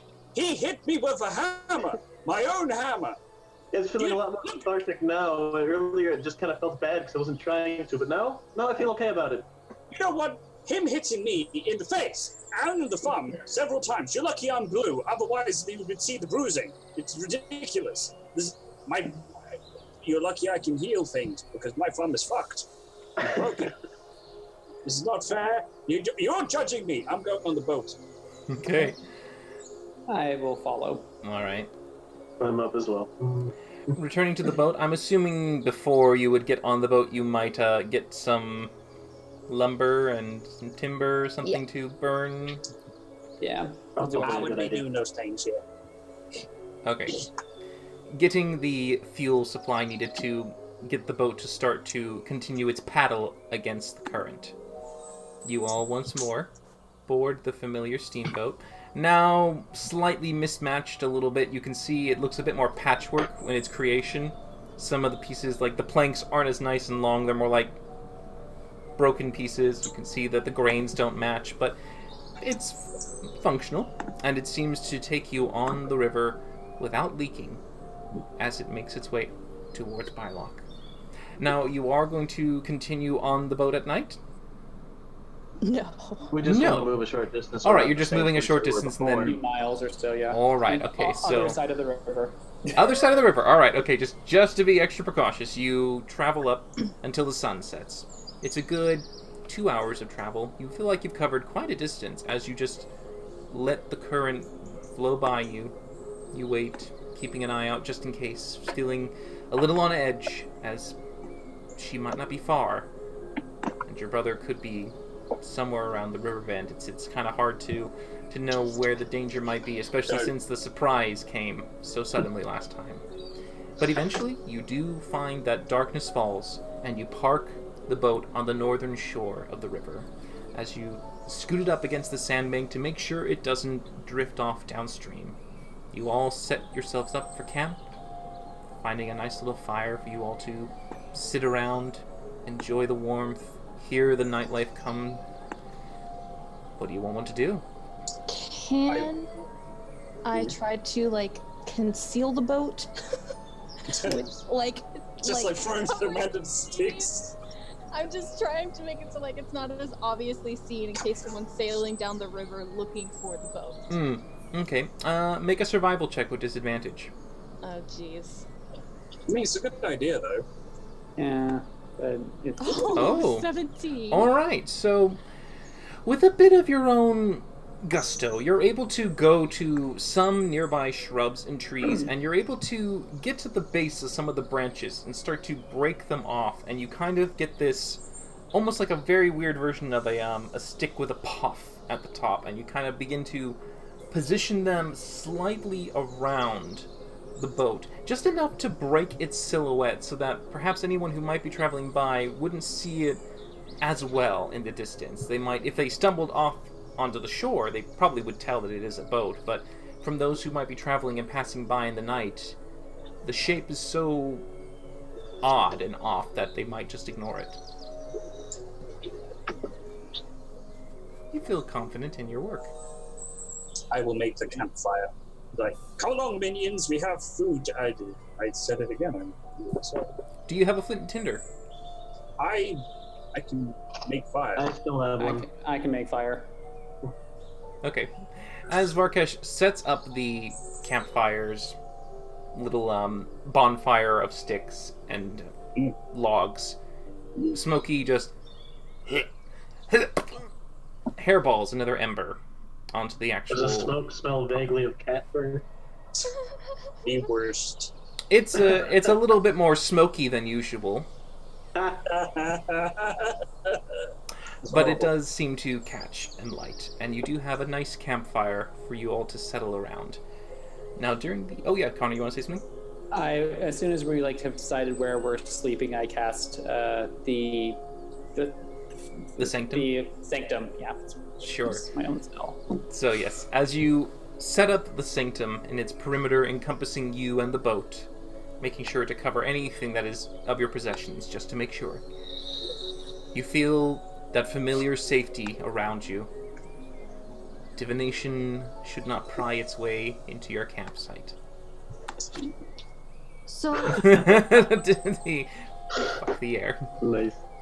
so Smokey, Uh-huh. your family has tried to kill us. Varkesh, your family is trying to kill us. Yeah. Look, do we need to be on the lookout for a third family trying to kill us? What about yours, Mrs. Judgy? I don't have a family, Varkesh. We've She been was over there. raised by judgmental clergy. Wait, what? She was raised by judgmental clergy. Exactly. So, It's even and in worse. case you couldn't tell from our brief time at that temple, they're not exactly looking for me. I would look for you. That's not nice. If you were lost, I would hunt you down and bring you back to the cat and the bird. Well, that's oddly sweet. Thank you. I know. I'm amazing. Thank you. You're welcome. Back to Rook. Yeah, back to Rook. Well, I was hoping that Varkesh would prove distracting enough, but I suppose it's only fair. I tried. I really tried. If there is a chance, yes, they might. I didn't really leave my family on the best terms. It was kind of a fly-by-night sort of thing. The pun completely intended. Oh. Did you steal a valuable family heirloom too? Bye, birdie. No, nothing was stolen. It was Oh, it more... wasn't stolen, it was given. Under questionable circumstances. It wasn't that I took something when I left. It was that I left when they were expecting me to do something that I didn't want to do. Were you gonna get married? No, Were you? no, nothing like that. Damn. Does it involve a nest? Good question, though, Smokey. No, that did not involve a nest. Why are you? We're gonna have to circle back around to the racism thing. But you're a bird. Nope. You're not ignoring the question again. I'm We're not trying doing to that. help you, Rook. I'm trying to distract. Hey, look over there! Whack! Your witty repartee won't save you this time. I appreciate it, Varkesh, but at this point, it is becoming more immediately relevant, as we will need to return to my home soon. What do you mean? I'm from Trilock. And then never to return, nevermore. Specifically the older districts of Trilock, a older portion of the district that is a bit overrun with gangs and gang warfare, of which my parents were the people. As I'm sure you can imagine, that may leave them a little testy with my sudden disappearance, especially since the whole reason I left is because they wished for me to participate in a raid on another gang in the area. I didn't So want wait, they think you went missing? They think I went Did you missing. tell them? We hadn't really I mean, begun did you leave the progress. note? I mean, you don't often Did you leave leave a notes. That's a fantastic way to have them looking for me, like beyond the bounds of the city. If I left it out. Rook, you may have started a war in your home city. You know this, The war right? has been going for an extended period of time. I'd lessen the chances of it escalating further. Or, no, actually, I suppose I didn't. So- I lessened the chances of me being involved in that war further, which was more what I was trying to do. Is Trilok a very big community, or? Well, it's one of the major cities, yes. And your parents, I mean, you're half tiefling, half Kenku, so are they still together, or? Oh, yes, very much so in love. When I left, anyway. How long ago was that? About how long has it been, AJ? Ooh, it's a month or two. It's only been a couple of months. I would imagine the raid is likely gone underway by now, if it's going to, and they're likely dealing with the aftermath by this point. So, Although, I am concerned for them with this infestation of vampires that we came across. The vampire that we killed used methods of contacting me only really available to others of my kind, others among my family.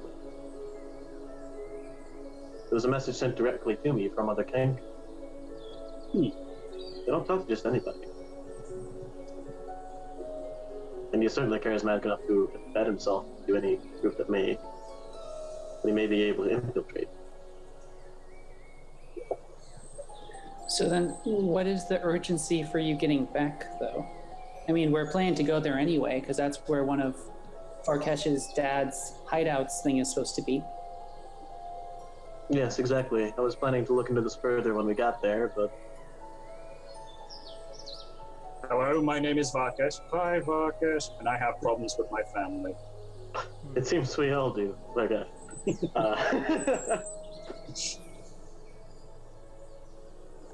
It's a concern. I'd rather not put it off any longer than we need. But we don't need to skip over Biloch for it. We're fast. I mean, do we need to try to disguise you if we go back in? Are people going to think that we took you? Are we going to become targets? That would be why I said I don't know exactly how that will turn out. This is why you leave a note. Yeah, so it could have been hunted down sooner in a different location instead. I mean, at least they would have known you were safe and they don't think that somebody took you. I mean, yeah, your parents, I mean, don't they love you? I mean, they see you as more than just like a tool for raids, don't they? Well, certainly, but they're at heart a very utilitarian people. Gangs are not known for being very heartwarming and caring communities, for the most. So we have Valindra, who is estranged from her own family and raised by very religious, devout people. I have a homicidal maniac of a father. We have homicidal maniac brother and sister, and we have crime The son of budgie. the mob. Yep. Crime The son of the budgie. mob. It's great. No, crime budgie. Crime budgie. Crime budgie. I mean, I guess there's nothing we can really do about it now, but I'm sure that your parents would like to know that you were at least safe. Yeah, I mean, Varkesh can like. Ideally, I would prefer they never knew that I was there. Wait, I what can returned Varkesh to do? I could put claws back into me and force me back into the fold, and that's a fantastic way to ruin everything I left for. Well, specifically, Rook, why did you leave? Was it just for self-preservation, or was there some other reason? Do you remember why I told you I wanted to meet with the vampire in the first place? No. I'm sorry, no. That's okay. You've all had much on your minds, I suppose. Someone Just look to Smokey going, Someone dear to me was... Well, he claimed that he had her in his possession. And she is the daughter of the group we were going to raid. That's why I left. That's why I couldn't be a part of it anymore. It was Angel. Yes, that's her name. Is she a bird too? The backseat, actually. Apparently, Rook has a type. I mean, we've already seen it. I mean, Smokey looks very confused. we'll tell you when you're older. Jail, babe. Way to make it even more. Oh God. Nah, it's okay. To cover your ears. My defense, I didn't know he was 17. No. So did you take Angel with you when you left? No. She knew I was leaving. Did- But she's capable of taking care of herself, too. I mean, Wait, she was the heiress of that group, just as I was the heir of mine. They prepared her as well as they could. so you were close enough with Angel to tell her of your plan. So were you guys more than friends, or? They would love birds. Yeah. We give Valindra a bit of an elbow, like, love birds, get it? Nothing quite so romantic. Love birds. It's pretty. Birds that love each other. It's pretty good. I mean, that was pretty damn good. It was. It only half works, Farkash. Even it only quarter works. Wait, But actually, only 1/8 works. Oh, no, I guess it would be a quarter. It'd be quarter. You're half. Well, she's half, too. Oh, what's her other half?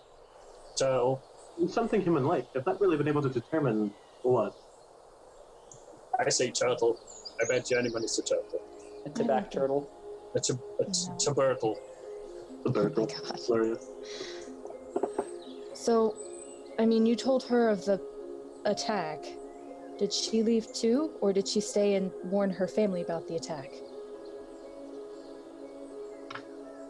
I didn't tell her about an attack. I told her I was leaving because I suspected my family would have forced me to harm her soon.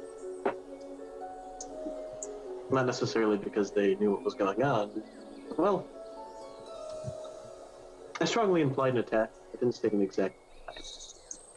Wait, Just that I was leaving soon and that I would hope she would too. did that mean you actually told her, or you didn't tell her? I told her it was coming, but not when. So you did tell her that was not. Yeah. Because you just said that love is weird. Okay, so okay.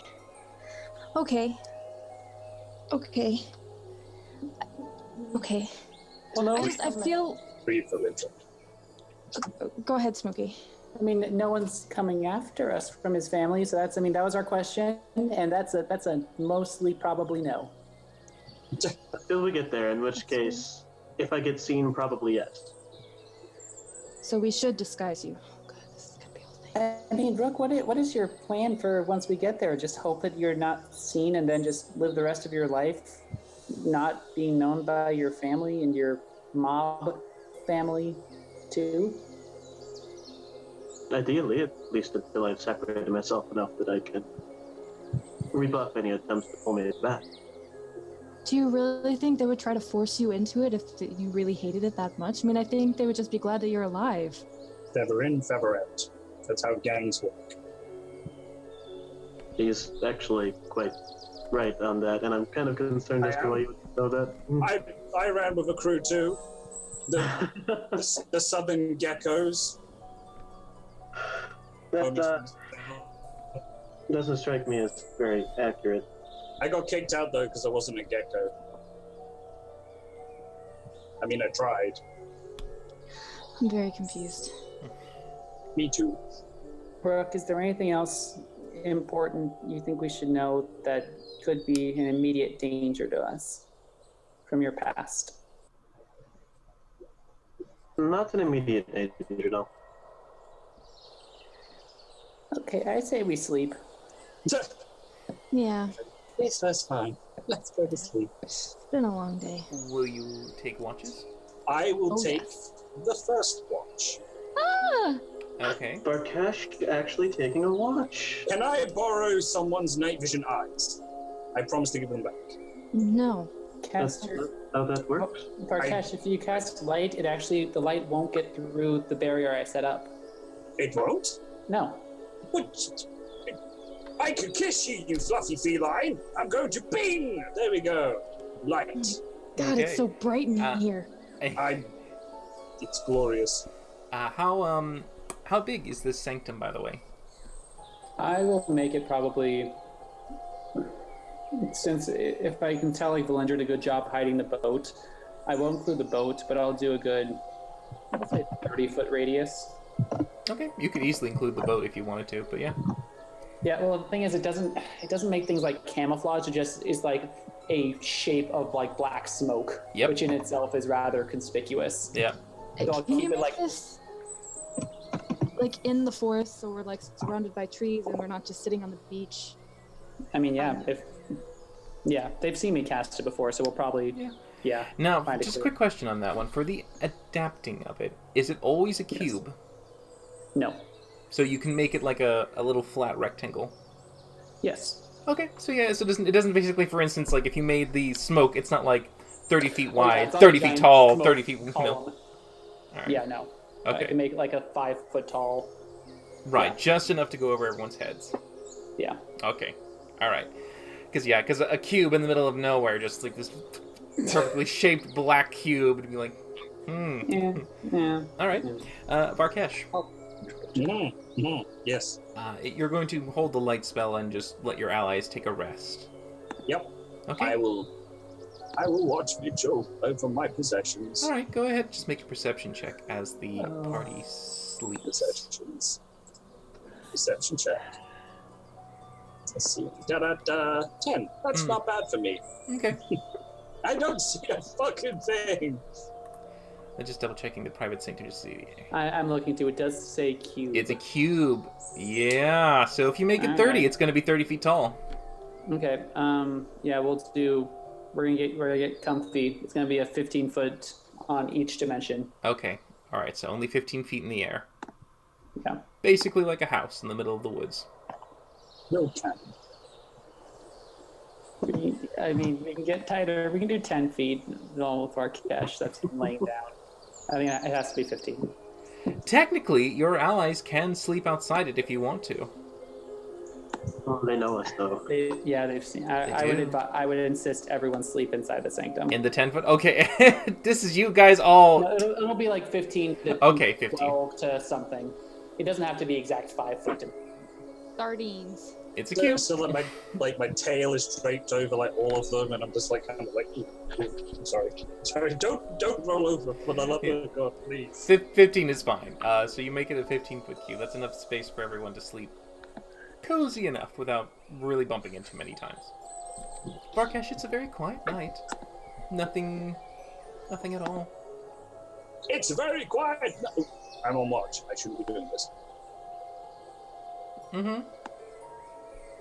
It's a fine, Thanks, quiet watch. night. Smokey, Yeah. please make a Constitution check for me.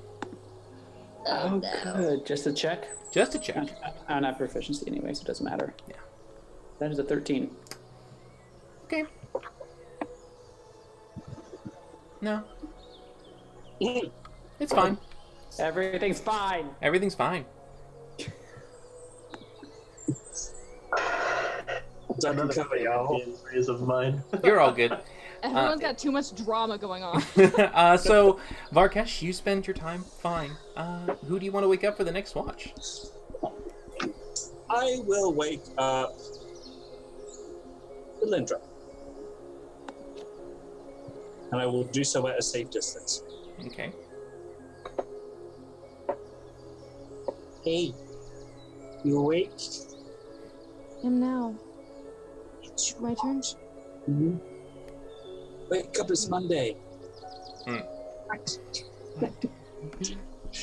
But yes, so Not for another hour. Valindra, you wake up and assume the watch. Can Winnie help me? Sure, Winnie can basically be the pair of eyes on the back of your head. Make a perception check. With advantage. Okay, sweet. Fucking 11. It's just the way you said it was freaking. It's a very, very quiet and peaceful evening. Nothing out of the ordinary has happened. It's your allies are fine. You're Like inside a somebody's stealing cube our that you boat. can't see. You don't know what this cube looks like on the outside. You never actually been on the other side of it. So you just trust Smokey said he had a cube built up. I might write a letter to the creator of Roll20 and say, please stop picking on Kayla. I really mean it because Please. it's like, stop it! All right. I mean, it's a bit bad for all of us. Okay, I'll wake up. Rook. Okay, Smoky. Rook, you are next in the lineup. As Valindra jostles you up. My turn? Guard. I couldn't hear you. Stand guard. Alright. Stand to. Alright, sit up and take my watch. Okay. 23. Alright. You're looking around, making sure that nothing is going to hurt your allies. Something is a little different, and you take a little notice. You kind of pause for a moment, and you lean down. Smokey's tail is missing hair. He's got mange. A bit of a tail at the end. It's just there's like usually you imagine it just being nice and fine. There's this little like a cut. Kind of shake him a little bit, wake him up. All right. What? Is it my turn? No, I'm concerned.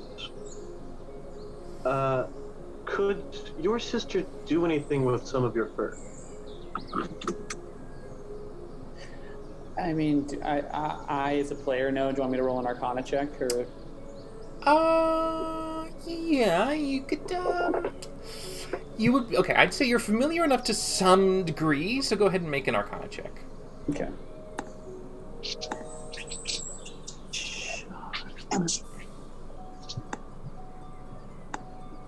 13. Some might use it for something. You know, the witches used Yeah, that's what I was gonna things go that with. tried to make a similar, like reference to Valindra, you and Rook, and they used items that had a symbolic representation, and they might have formed a link. Maybe fur could have formed a link for something. Yeah, I mean, you can use pieces of a person, like hair or fingernails, for certain types of magic, like the witches did, but I mean, nothing specific comes to mind. You have a rather large, tough, missing fur on the tip of your tail. What?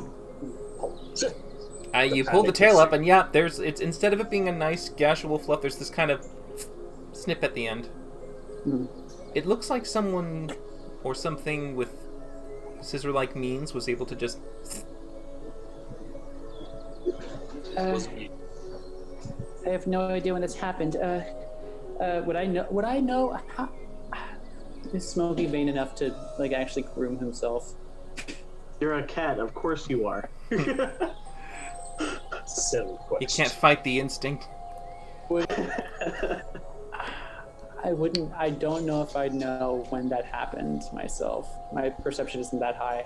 It was not like that this before you slept. Oh. You would it's very similar to someone walking around and pointing out basically like a haircut if you were looking in a mirror and you would be able to see. Okay, so It's this happened noticeable. after the last fight. When could they have possibly done it? I was in the river for most of the fight. Wait, you said that it happened. It wasn't like that before he went to sleep? Before you went to sleep, yeah. Oh, okay. Barkesh, we screwed up. My sleep was different. Wait, what happened? What did I? You're asleep. Shh. Okay. When whoever woke you up, did they say anything weird happened? No, nothing was mentioned. I kind of nudge Valindra a little bit again. No, I already took my turn. Valindra, but we have a question. Get her in the morning. What? Did anything strange happen on your shift you didn't tell me about? No, it was quiet. Someone snipped my tail.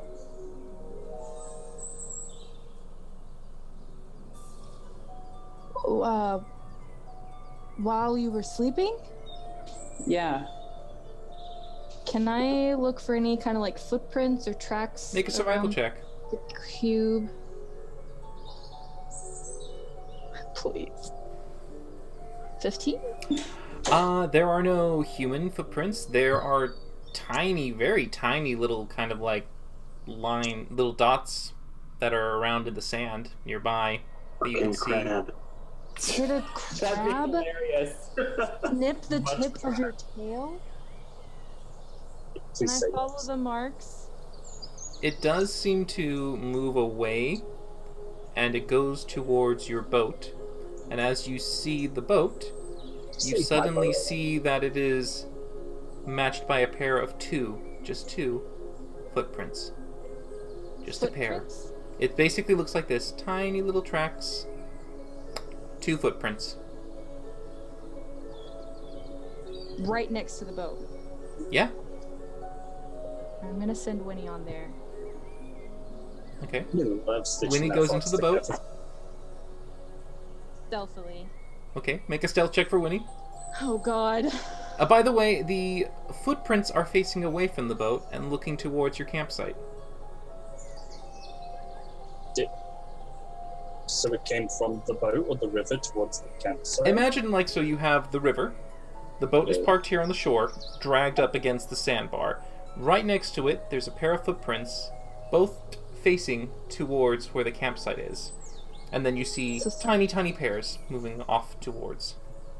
So someone was on our boat? Nope, doesn't look like anything around the boat. Just like a pair of footprints just next to the boat.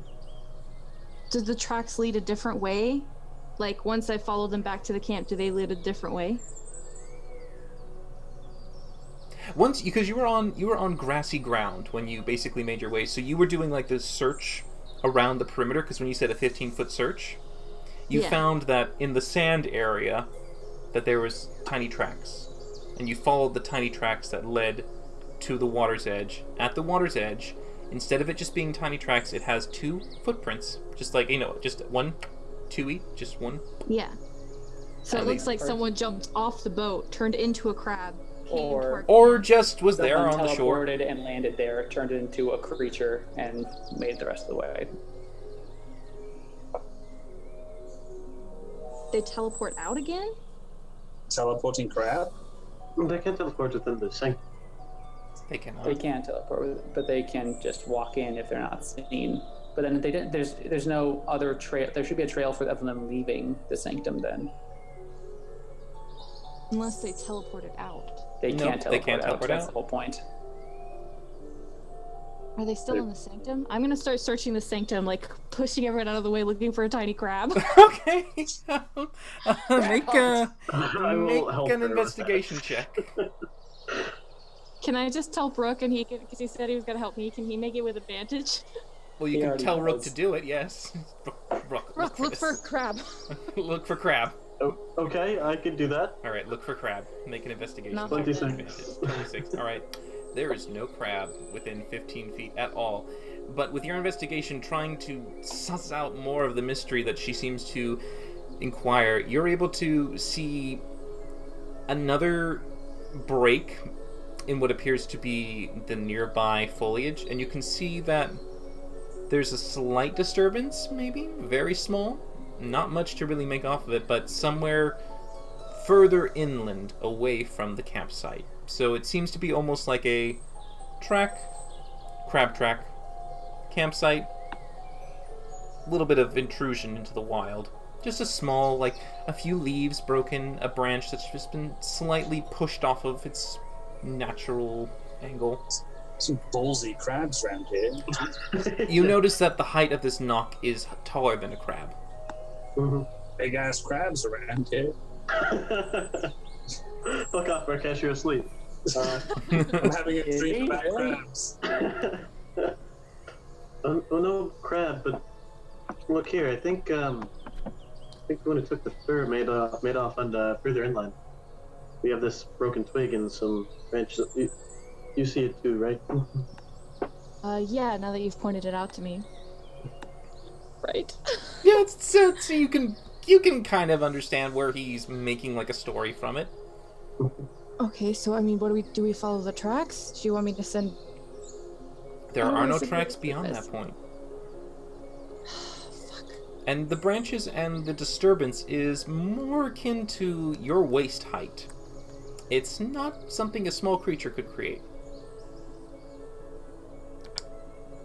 Like a halfling or? It almost makes me wonder if maybe one of the hags followed us. Oh, God. There are two who are still alive. We're pretty far away, though. We're like well away from the Ravenwood. We also well destroyed their established home. They I'm have gonna start no- checking my hair. Is they have there no any link to hair that. that's missing? Ooh, seeing that, I'll definitely check myself. Too. Okay, alright, I don't know. I don't think you really need to make an investigation check for it. Yeah.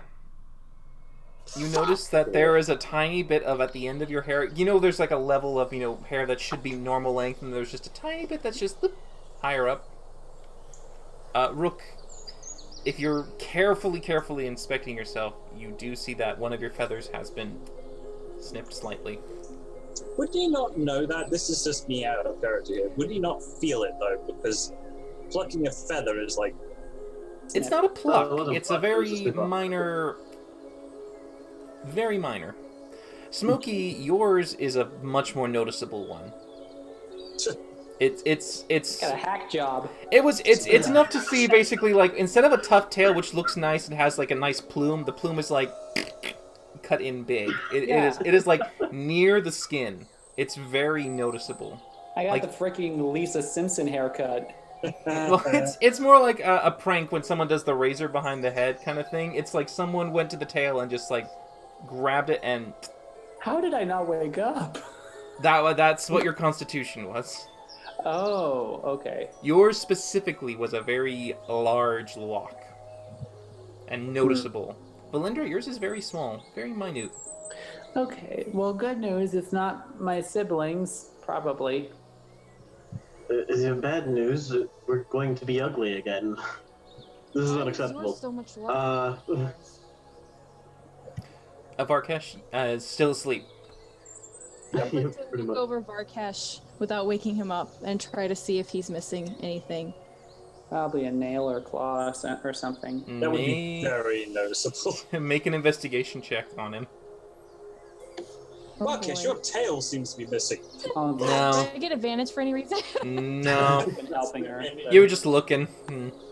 Nah, We'll ask him. he's fine. He's fine. Why is yours much larger than ours? I think it's more important that we try to see if we can follow this trail now. The disturbances. I do not want to have the hag incident happen again. I assume we haven't taken a rest yet. We haven't gotten the benefits. If you woke up near at the end of it, so you kind of finished the long rest at that point, because you would basically share the watch at the end, so your long rest would have completed. Ooh. Ooh, that means Barely, I and will Varkesh's will take complete when you wake him up at the appropriate time. Because he took an earlier watch, so basically, imagine the idea is that if you took a watch, you have to finish the full long rest to get your benefits back. If you started the rest and you woke up near the end of the last watch, you would have quote-unquote finished your rest because you would have woken up and stayed awake at that point. So Varkesh took the first watch, though, so should he get the benefits? If he's left to sleep a little longer. Valentra, give me. He give can- me Winnie. I'm gonna see if I can follow this. You look at the tracks. There is nothing left to follow. It is basically... There's no disturbance in the dirt that can be noticeably like a representation of tracks to follow. There's nothing broken at that point. You just literally saw it go inland a bit. A tiny break in the branches, and then nothing undisturbed after that. Are there 3 laser dots now tracing up Rook's body? Mm-hmm. Just a single dot. Get the Predator reference. Yeah. Okay. I did, but no, it's just a sniper dot right now. Suddenly, a loud crack rings out, and Rook drops dead. God. Don't have to worry about the mob anymore. They found you. You get the sense just from figuring out the puzzle to a degree. Humanoid footprints appear on the sand just by the boat. They're there. Then tiny little ones move in that direction. And then you see from that location a continuation, a slight disturbance at about mid-level, and nothing afterwards. Okay. So I walk to it and start trying to frantically pick something up. No.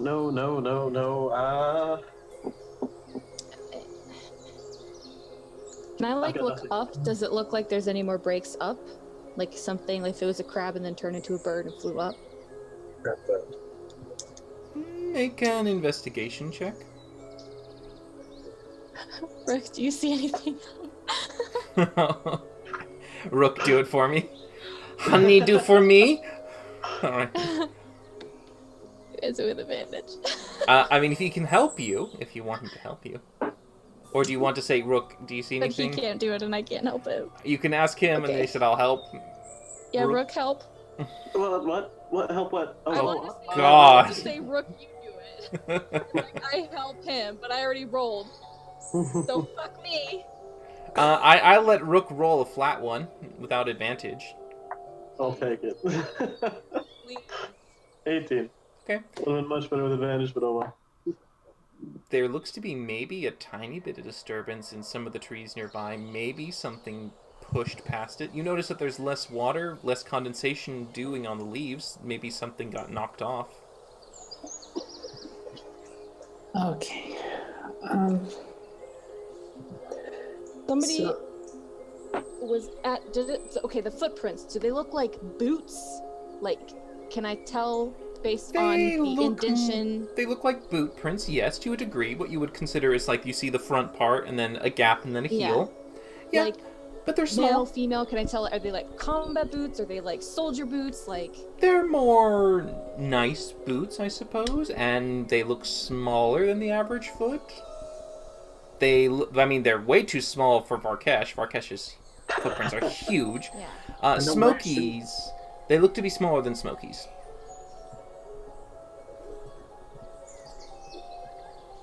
And when his sister was there earlier, was she smaller or larger than he was? Well, she was about an average human size, maybe Valindra's height. So probably taller than me because About I'm my short. foot size. Well, short for a tabaxi is still very tall for a human. Who's Tabaxi? You. You? No, okay, my sister is full fire Ganassi, as is my brother. Well, yeah, that's what I'm saying. You said you're very short. But short for a tabaxi is still tall for a human. No, I'm like 5'5". Yeah. Quick question. I'm still asleep, correct? Yes, you are. Excellent. Be right back. Okay. But yes, the footprints are just a little bit smaller than Smokey's. Do they look to be maybe my size? Closer to your size. Smokey, can your sister turn into animals? I mean, we saw her do it. Oh, that's right. I think she took some of our hair. It's possible, but the scissors makes. I mean, I guess like we can't rule it out, but I don't know. If she turned into a crab, then she could have just like snipped it off. Be pretty ingenuitive, but then she'd have to be carrying like each different lock of hair in her alternate claw as she gets. Explains why they got smaller. It's so elaborate. I know it's so elaborate, but you did say she was rather smart. She is. I mean, and I think it would make more sense than the hags traveling hundreds of miles after us traveling, I think, for over a week, and then them suddenly the same night as we met my sister. And it would make sense why my fur got cut the worst. But So what you're saying is I don't have to worry about being fat again. It's not my first concern. Of course, it's not your first concern. You're not me. Well, Does she have, like, I don't know. I mean, she's very good at, like, predicting things and analyzing things, and, I mean, do I know about the divination school or anything like that? You know what divination is. Do you have some divination magic? I mean, I think, actually is the don't private think I- sanctum divination, or is that abjuration? Don't think. Well, I'm fully abjuration and a lot It's of abjuration, yes. Yeah, sanctum's abjuration. Do you have any Yeah. divination spells? I think this message. Nope, transmutation. I don't think I have a single divination spell. Did Varkash transcribe scrying for you on a sheet of paper? He did, actually. Okay, then yes, so you understand the scrying spell. And in the scrying spell, one of the things that it does mention about it as you study and analyze it a little bit, it mentions that if you have familiar components, either by association or actual direct objects that belong to the person, it increases the success chance of you being able to scry. Okay. I share all that. Oh, good. Oh, okay, so it's just regular spying. I've dealt with that before. I'm not concerned about that. That'll be okay. Oh, she can I'm do not it. okay with that. She can do it from anywhere at any time, as long as we're not in the sanctum, which apparently she can find without too much trouble. Should have put the boat in the sanctum. I don't know if that would have helped much. She knew that we weren't going. She knows which way we're going. I mean, her footprints were right at the boat, though. Yeah. But Either way,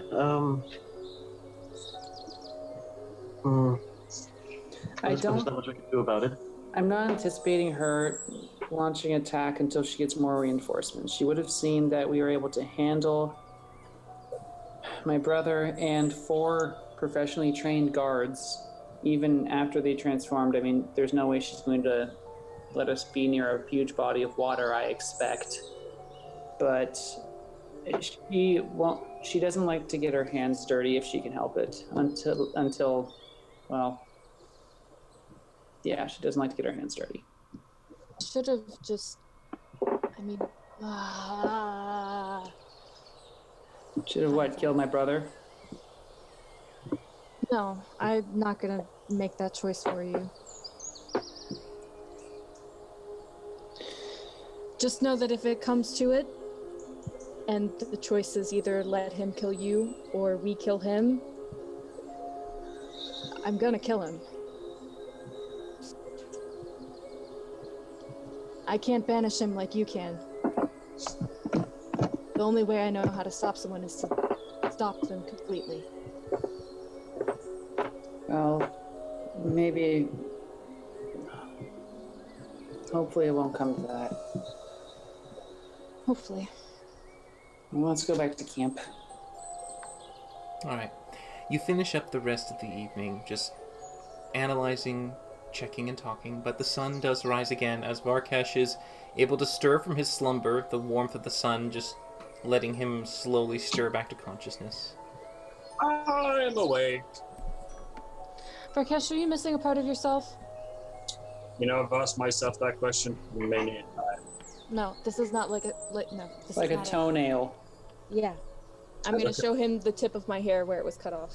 Your bangs are ruined! And make an intelligence check for me, Varkash.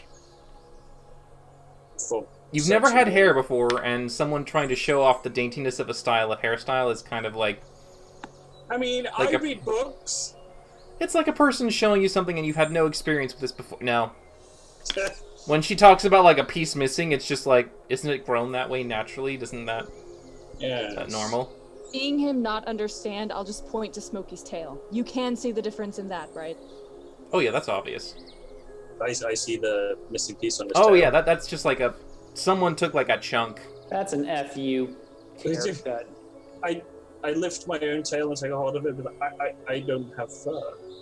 What are you asking? So what we think is that my sister snuck into camp last night and took a little took a big piece of my tail, a little piece of Valindra's hair, and a bit of Rook's feather, and we're worried that... I'm not missing anything. You're missing a bit of your tail feather. I'm not missing anything. And we're worried That's that fair. she may have taken something from you, too. I mean, Do you molt at all, or shed your skin?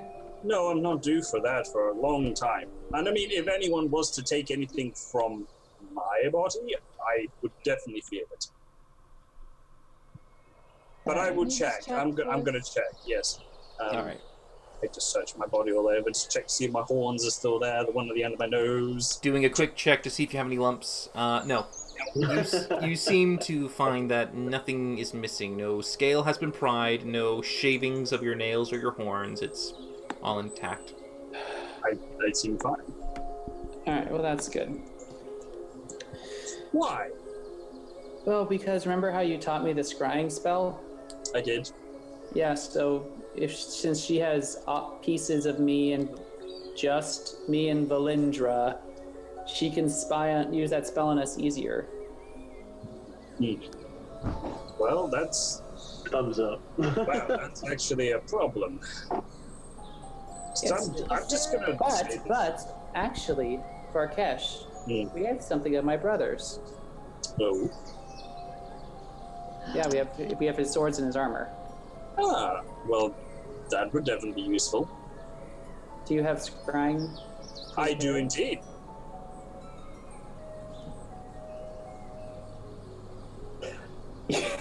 Would you like to perform it on my brother? I was waiting for that. Sadly, I cannot.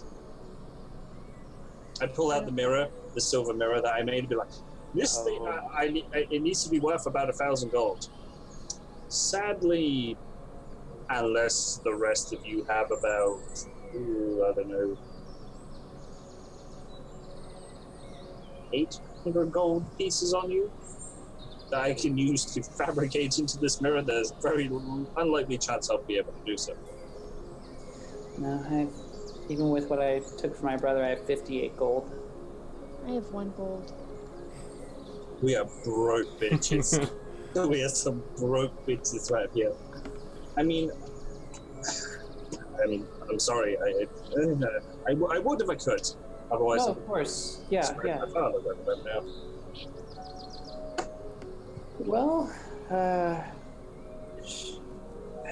will mean- say, Yes. this is making me all very glad that I don't have family. I mean, everyone has family. You do have an aunt. Yeah, but she doesn't count. She just, She doesn't count. my mother's sister doesn't count. Alright, so I guess we should get going before something else bad happens. Aye. Alright, so gather lumber, have breakfast. Okay. Getting yourself set up for the day, donning armor, getting yourselves sorted so that you can travel back on the river. Would Varkesh kind of ponder the reason why nothing of his was taken? You can ponder. You can make an intelligence check. Yeah. 11. Maybe she just didn't think you were worth it. Maybe you were just not. Varkesh would never, ever, ever have that thought process. It's. You probably assume. If Rook told you nothing was taken, and the only other two told you that hair was taken, you assume it's because you need hair, and you don't have hair. It's true. Although Varkesh with a mullet would be strange, but cool. It's probably a mammal thing. Mammals, man. Just look at the bird going, What? you seem different. I don't see how I could. Did you do something with your beak? No. Okay. I will continue on with my day. All right. You all get yourselves ready to go, and you once more board the steamboat Winnie as it makes its way once more upriver. Now, it takes you about another hour or two before you suddenly see the river widen and suddenly open up into a large lake. This body of water is massive, and just from all sides, you see nothing but water. The level of distance between the shore has grown so much that in the vista, it's just this blue, flat plain. You see that now you've started to enter the first and largest of the locks that are associated with the city of Biloch. It's a easy lake to travel. There's been very little what you would consider traffic that goes along this part of the lock, especially closer to the river. There's some that might occasionally come by, but at the moment you spend a good 2 hours just traveling in this wide expanse, choosing to keep close to the shore if you want so you can see it, but you can stay in the middle of it if you want as well. It's down to you how you want to steer it. I think it's better we stay in the middle. Less chance of interruptions from Alright. fiery folks. So you stay... I Yeah? don't like not being able to see land.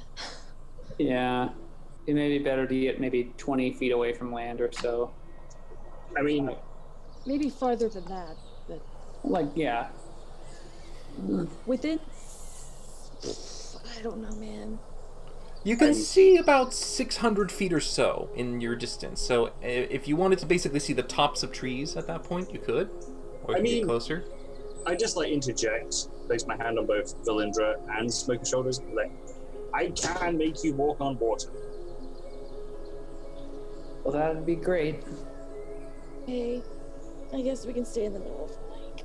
Yeah, you said it's a very broad lake at this point? It is. It's widened Okay. extensively. Yeah, don't stay in the middle. All right. So you stay in the middle of the first lock. Monsters, nuts. Now, as you travel into the large lock, you are able to recall a bit of information from what you know about Biloch specifically. This is the newest city, the one that has been built up most recently since the scourge of the Age of Reckoning. The city itself is modern and has more of a architecture that's friendly to medium-sized creatures. Beforehand, during the Age of Dragons, most of the cities and large civilization-built monuments and places of either travel or for dwellings, they were dragon-sized, massive, very similar to Alniel, just immense in their design. Biloch has been made to actually be a current modern city since it was made after that time. You, Rook, specifically, have been to Biloch before. And you do recall that as you slowly get closer to the city, that you will eventually encounter fishing boats and other interesting barges that have been used from time to time that will go out onto the locks and act almost as a party boat in a sense, but they're usually flat and they're more expansive, kind of like very elaborate rafts. And they tend to have people celebrating and enjoying the beauty of the actual kind of endless lake, this reflective, cool water breezing. It's very similar to like the pastime of people who would go on boats and water ski. This is their version of leisure. And you do eventually, as you stay to the middle, see a few of these barges that are kind of in the distance, each keeping to themselves. You can see some of them have maybe 2 or 3 individuals having a private moment. You can see also a few of them that have more of maybe a gathering of 20 people. Many of them seem to be enjoying lounging, dining, many of them just enjoying the view. Some of them see your steamboat, and you do notice that a few people are oohing and awing and peering over the sides of the rails, just kind of watching you pass by. It's an interesting sight to see, this new engine that seems to jet out this kind of white cloud of steam, as well as these pedals that are pushing it way faster than these barges can go. You notice that the barges themselves have very limited means of mobility. But as you are traveling along, I'd like everyone just to make a history check for me real quick. Ooh. Rook, you can make it with advantage. Oh, well, you don't need it. Yeah, 26. Alright. Not bad, not bad. Alright, so Rook, you absolutely know this just from stories and the general discussion that goes throughout the town. Oh, Smokey, you might have heard a tiny bit of this, just kind of being nearby, and people mention the tales of Biloch specifically. Varkesh, you also similarly. Biloch itself, it wasn't just randomly built by two lakes. Originally, Biloch was picked because it was near a center of a location that was previously an expanse, a kind of a destination tourist spot that was back during the Dragon Age, a large, well-built, kind of almost like a garden, an area that was a place for dragons to have a vacation, in a sense. It was made more as like a resort, a large, expansive, beautifully built, monstrously sized temples and structures that were made for them.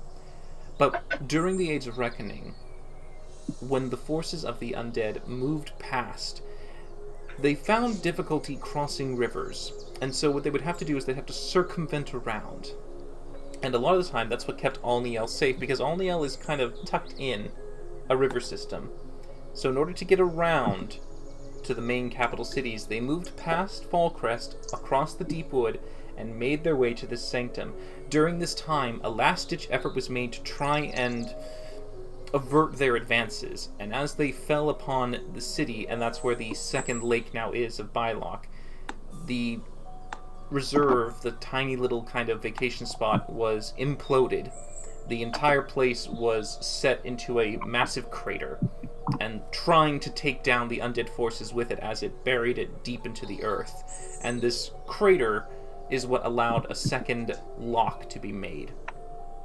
And so, near the edge of these ruins, this is where Biloch was built up, as it had a good, close proximity to a previous history and some city that people have loved. And there have been, as you also know, as the barges travel, treasure hunters that go down into the water and actually try to see if they can find any form of the previous culture that lived there, and any of the wealth that might have been left in there, because being a resort of sorts, it had a lot of art and beauty and many different wealth poured into it.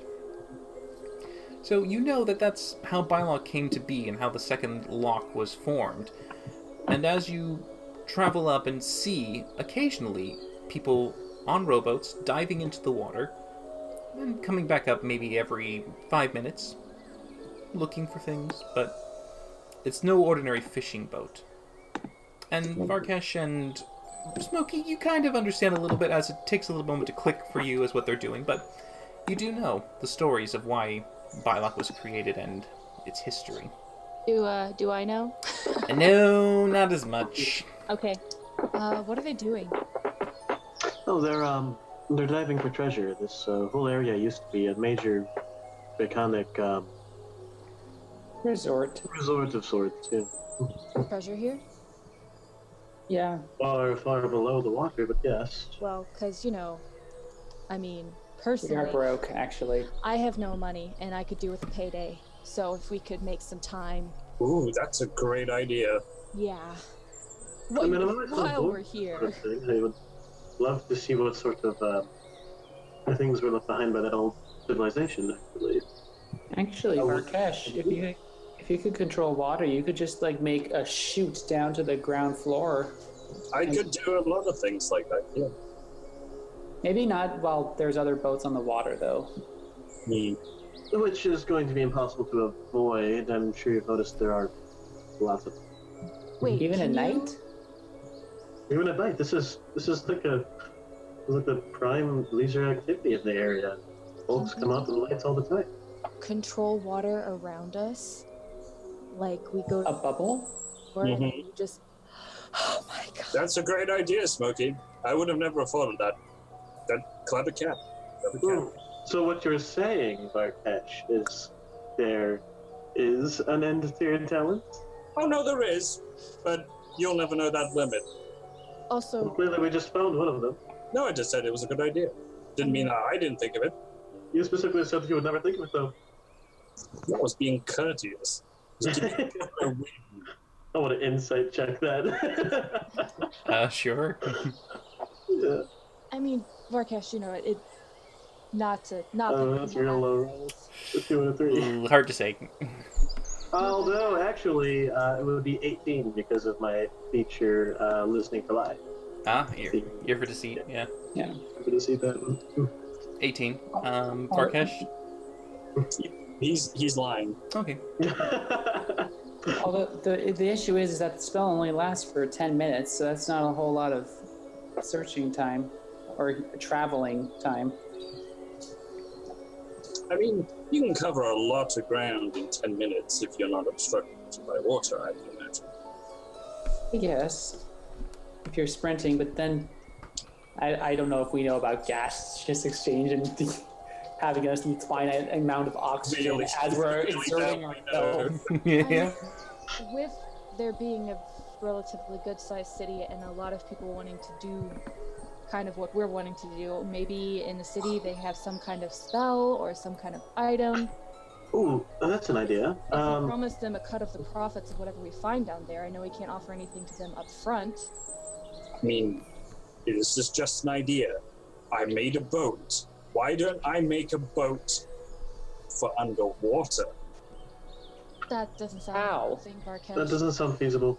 I don't know, but it just came to like, if we have a boat, if you can put a boat on water, why can't you put a boat under the water? Well, how does it That's come back called a up? sunken ship.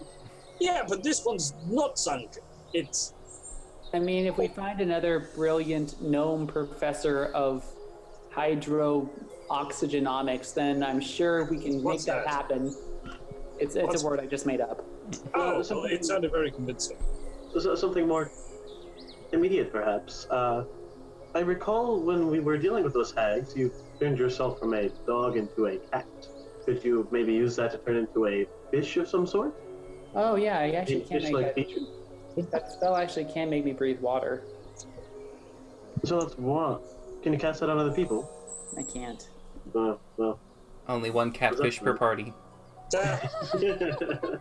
I also As it turns out, it was in fact Smokey, who was 17. I also can't do that spell today because I didn't prepare it. I prepared spells specifically for my family issues. That I was think not one that's of an them. entirely fair decision to make, and I applaud you for doing so. I'm sure we can find someone in the city that's willing to invest in a percentage of whatever we find down there. Yeah, I think it wouldn't be bad to get a lay of the land before we just start diving off into a lake. But we have some more pressing concerns first either way, though, I would think. We are poor, though. Just saying. Alright, let's go to Biloch. Alright. You keep the boat heading towards Biloch, and you start to approach the closing gap between the two lakes. This is the point where the water eventually spilt over from the two different craters, the one original lake and the second, the crater. You see now that as you get close to it, Biloch itself is rather nice looking. It's not very grand as perhaps like Alniel, but it is well built, and you can see that it's been carefully made to have a perimeter wall that does go around the outside, but it does seem to have a port dock right at the lake edge. That seems to have two turrets on either side just to guard it, but you can see along the shore a multitude of piers and different planks that have been pushed out, multiple barges and other boats that have been set and parked right next to them. The city has been built with a multitude of different tiered buildings, some of which look to be grand and large. You could assume they might be city halls, they could be maybe perhaps a trader's hall. It's hard to tell which of the larger buildings and roofs might belong to them. You can see also some grander fortifications, something more akin to a keep, but not necessarily a grand castle, more of a sturdy kind of squared off fortress that seems to be closer to the heart, and you notice that as you get closer that it does have an inner ring. There's a sense of making sure not to be caught unawares in case something might have invaded, or maybe perhaps a first wall was built and the city grew because of popularity, and then a second perimeter wall was made. It's hard to tell which came first, but you can see that as you approach it, there are a multitude of races here, more than Alniel. Alniel had majority elves with a few scantier. You can see gnomes, halflings, dragonborn. Ooh. You can see them moving about. They're very few compared to the rest of the population, but there's maybe about 1 or 2 every 50 people. And their scales are what are easy to catch in the light as they shimmer and shine. But they're very different than Varkesh. They look a little different. How different? Make an intelligence check. Perhaps. I mean, I know my body and I know what I'm looking at. You're looking at them as they're through crowds. It's kind of from the distance, you just see tiny blips of heads. Nope. They don't have as much they don't seem to have any awesomeness as many prominent features. They don't have horns. Some of them are missing horns. Okay. Passable, I suppose. But yeah, they seem different. Any tabaxi? Do they have tails? There are tabaxi. It's hard to see because right now you're looking through crowds and there are more people in front and around them, and you kind of are just seeing glints of them, tiny moments of their bright scales just shimmering in the light as they stand a teeny bit taller than the humanoid races. You do see tabaxi, and you also see what look to be half-elves, elves, dwarves. That's an interesting sight for you.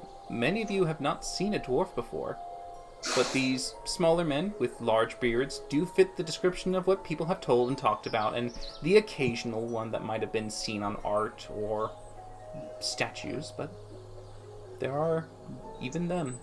This city is a melting pot. Can I run up to one of the dwarfs? Well, you're on the barge at the moment, well, the steamboat, so it's kind of like you and 100-foot distance between you and the port. I can clear that. But you do see that there is quite a few piers that you could try to bring your steamboat towards if they're vacant. Everyone wants to. Yeah, let's dock. Give it a go. Alright, so you head towards Biloch, finding the closest empty pier, parking it, getting it tied up as you take some spare rope nearby and try to make sure it doesn't go anywhere. And as you get yourself settled and getting onto the actual planks, you do see an administrative individual coming towards you, dressed in nice, plain, cream and blue colored vests and a neckerchief right here, moving towards you, looking around, and you see him just kind of curious, and eventually approaching whoever comes towards him first. He's kind of looking at you all curiously. Oh. Hello. Oh. Hello. Might I ask, is this your craft? Yes, it is mine. Was this pier in use? Do we perhaps need to move elsewhere? He peers at you very curiously. Very well spoken for a Kenku. Just rocks this guy's world. I just kind of shake my head. Well, as I have been told to say in the past, some of us spend time around more eloquent folk than others.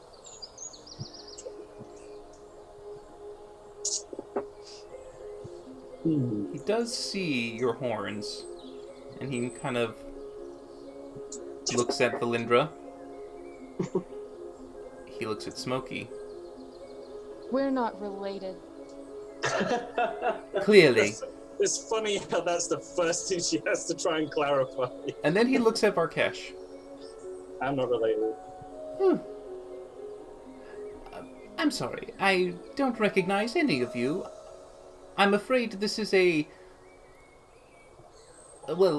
port that requires payment for parking your vehicles. Do you have the necessary fees? How much? It is a gold to park your ship a day. Oh look, Valindra, conveniently you can pay this. Take my final gold. Hand it to him. Begrudgingly. Thank you. And who is the owner of your craft? We all are. That's who I did that. A company, then. What is your company's name?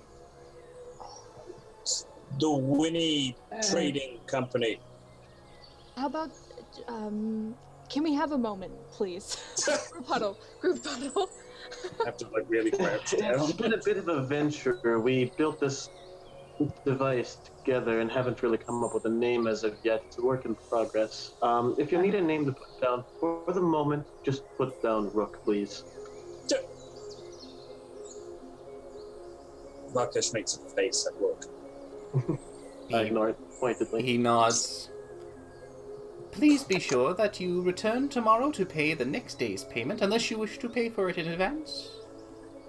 What time do we need to put in or is the money due? Between the hours of 8 and 10 in the morning. It's bloody fucking boat parking I lot. will give him another. Be here at least a few days. I'm going to give him another 2 gold. Huh. He takes it, goes, very well. So, the Rook will be here for 3 days. Quick question. Is there any place here where one could make money by applying their trade or craft? This is a city, of course. This is Biloch, of course. I've never been here. Oh. Yes, we have a wide establishment of craftsmen and tradesmen that occupy themselves in the city proper. If you wish to seek them out for apprenticeship, you certainly may. Ha ha! Yeah, they would be my apprentices, as a matter of fact. So a general direction would be good. He just turns around and points to the city behind him. Thank you. You have been absolutely no fucking help. What? You did say a general direction. Thank He has you a point. very much. I was trying to... I'm just like walking away. Can I drown him? Can I? No. Vakash, no. Alright. You make your way past the dockmaster, heading towards the city proper.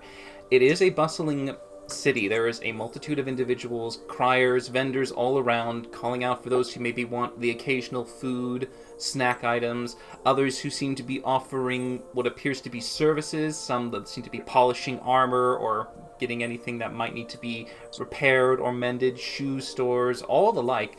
This is a thriving metropolis, and you can see that most of the people what they like about Biloch is the fact it was made mainly for the common demi-humanoid and humanoid races. So this is their city, and you can see that sense of pride as every bipedal person moving about seems to kind of carry themselves with more gusto and drive. And the liveliness of the city is just more homely. All Niel was beautiful and regal, very high and distant in the sense that you were entering a space that was kind of kept in a level that you shouldn't make dirty, entering a home that it's like, better not touch anything in case, you might make a problem. Here, they welcome you, and many of the people come up, they ask you if you want anything, you just kind of push them off to the side, some of them asking you, would you like your shoes mended? Would you like your armor polished? Would you perhaps care for some snacks? A nice little hot stick of meat, some shish kebabs, but for the most part, it's just warm and inviting. But as you get into the heart, you do notice that there are far more of the races that were mentioned, and you see now, closer Varkesh, the Dragonborn that have occasionally wandered around. My people. As the question that you ask, no, they do not have tails. And as you walk by, some of them do stop and look at you, and many of them pause and stare. Hi, I'm one of you guys. They kind of... They move away. No love, but that's great. I'll catch you on the flip, guys. That's totally fine. It's fine. My feelings aren't hurt. I just kind of pat his very muscular bicep. Okay, Barkesh. We still know you're fantastic. I know. I just... Maybe I came off too strong. Does it look like the other Dragonborn? I think they're just intimidated by your incredible stature. Removed? Make a perception check. Or are they just, like, born that way? 11? They have bare bottoms. There's no sign of tail. Most of them just seem to have pants or armor or robes. But yeah, I'm gonna write that letter. I swear to God. Barkesh, is it unusual for you to have a tail? So for me to have it, I mean, I've had it all my life. Well, no, but like for Dragonborn to have a tail. Well, my mother never had one. How did you? AJ, having been around centers with more activity, including this city before. Have I ever seen a dragonborn with a tail before him? Make a history check. Oh, I will continue with the same. My mother never had a tail, but she told me that it varies between some are born with tails, some are born without. I never really questioned it. This is actually the first I've ever seen any of a dragonborn other than dearly departed mother. To the best of your knowledge, you've not seen one. You've never looked for one either, so it's kind of hard to know, but no.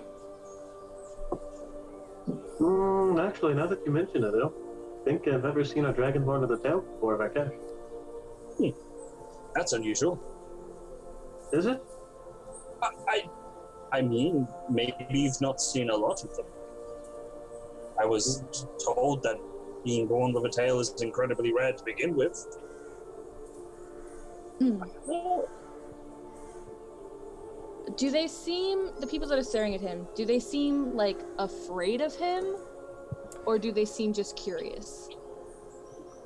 Disbelief, distrustful, surprised. that's mean. Mostly those. That's the expressions you see. Looking around at the Dragonborn, do they all... Is there a mix of chromatic and metallic, or is it more one than the other? There is a mixture. Many of them have different colored scales. Some of them have a more iridescent shine, but you can see red, green, gold, brass, blue. Okay. And am I seeing many half-breeds of any sort? Sort of like us, or anything like You that? do see half-breeds. There are a multitude of them moving about the place. Some are hard to tell. It's difficult to maybe perhaps see some of the softer, subtle features that might have been like sneakily put into some individuals, but there are occasional what you would consider very odd looking individuals that are more obviously half-breed. You can see humans walking around with maybe weird patches of extra hair that seem to be around and on their bodies. You can see others, maybe a gnome that has an extremely long beard and is a little taller than average. And the beard's a bit more bushy and thick, as opposed to long and sinewy. Well, I mean, this is a lot better than the last city we went to. I kind of like Biloch. We are awfully short on cash. Yes. So, would you all be against, if we're planning to buy things to go, was it lock hunting or lock diving? Mm-hmm. I may, actually, how do you all feel about me making some things to sell?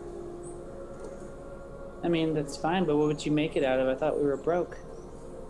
I have about 100 gold left. I can buy some materials to work with. And I do have some adamantium left. You have Adamantium. 100 gold.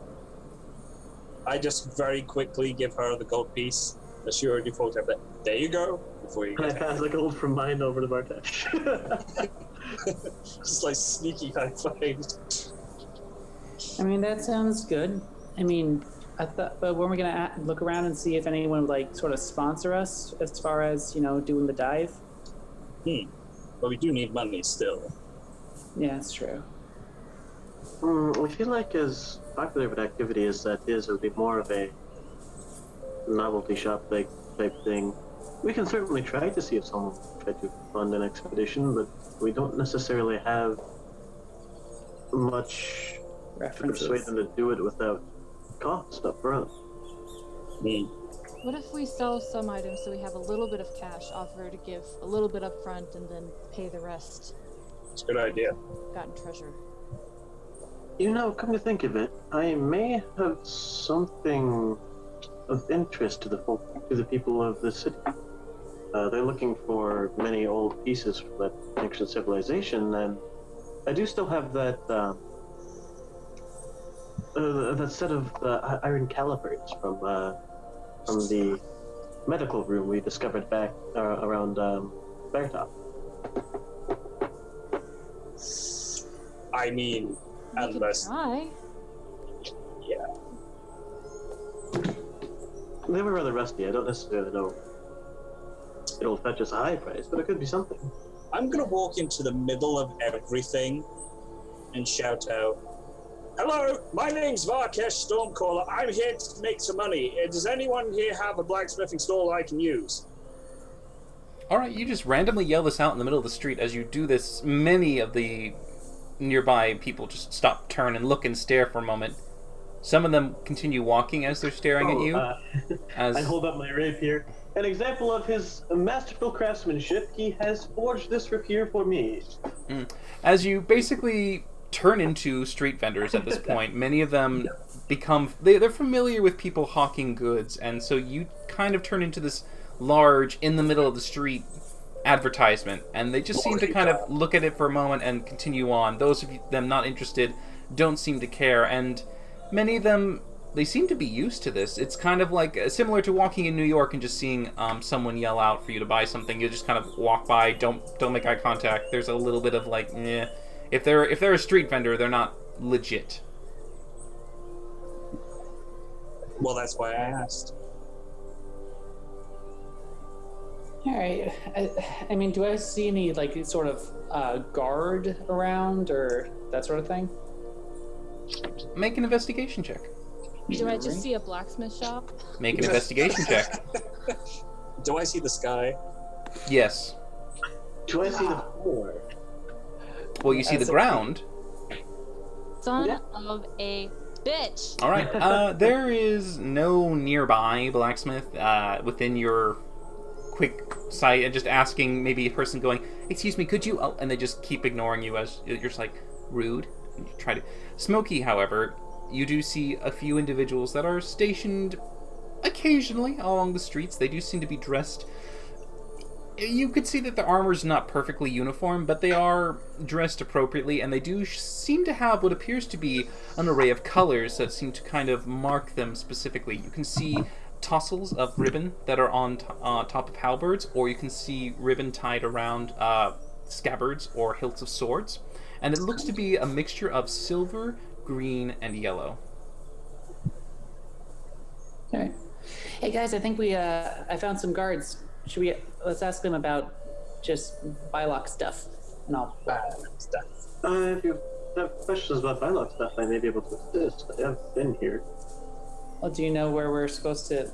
Okay, if we find treasure in the lake, where would we take it to sell it? Edger? Make a history check. Yep.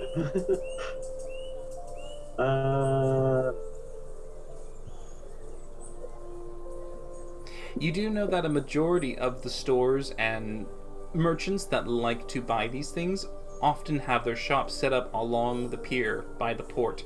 It's very much kind of a person who brings a catch in and has it evaluated and appraised, and then it is brokered out appropriately to whoever might be interested in it. Well, our best bet will be back towards the pier. There's a number of merchants there who may be interested in purchasing such things. Oftentimes people come straight from their escapades right back over there. All right. That's good to know, but I think we should talk to the guards. I mean, the whole point that we came here was Varkesh's dad was supposed to have a nearby sort of base. Maybe they would be able to tell us if anything weird is happening around the forest or the city. It may be better to ask around in an inn. If we ask the guards directly, then we become that strange occurrence. All right. Preferably to a patron who is already drunk and a rumor monger. It might be nice to ask the guards to point us in the direction of a blacksmith, though, because they seem like they might know what's up. All right. I'll walk up to the guards. Okay. Excuse me. I'm looking for a blacksmith. Can you point one out for me? The two individuals turn and look at you as they were in mid-conversation, and one just kind of goes, "Blacksmith? What kind? Armor? Weapon?"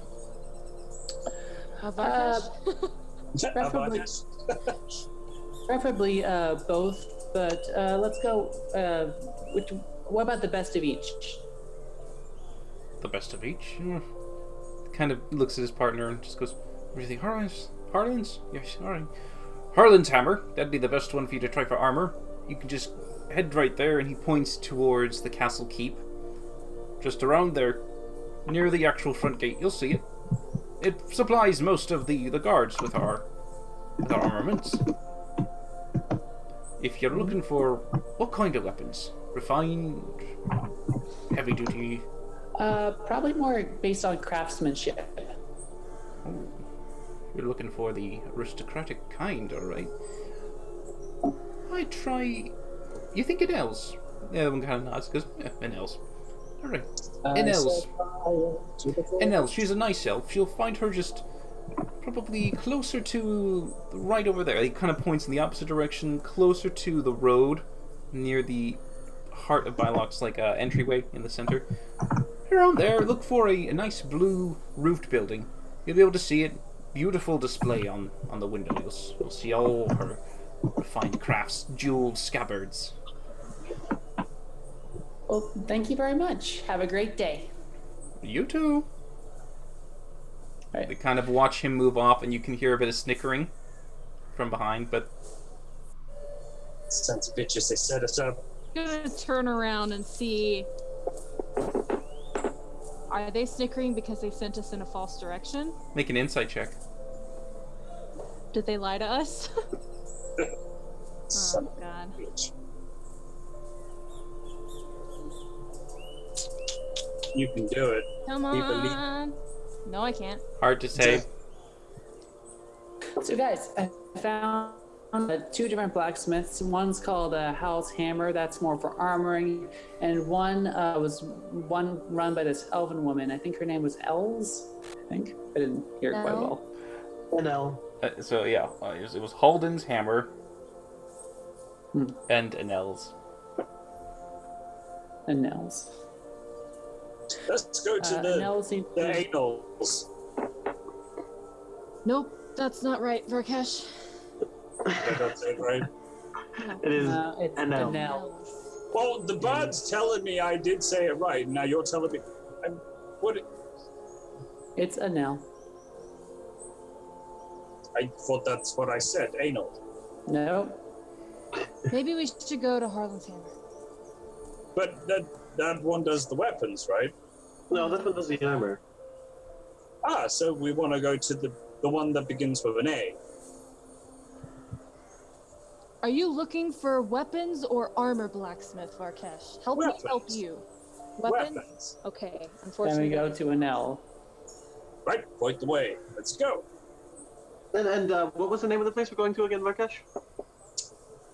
I look at Valindra, and I'm doing the whole kid trying to read her lips as she's spelling it out. Bombs.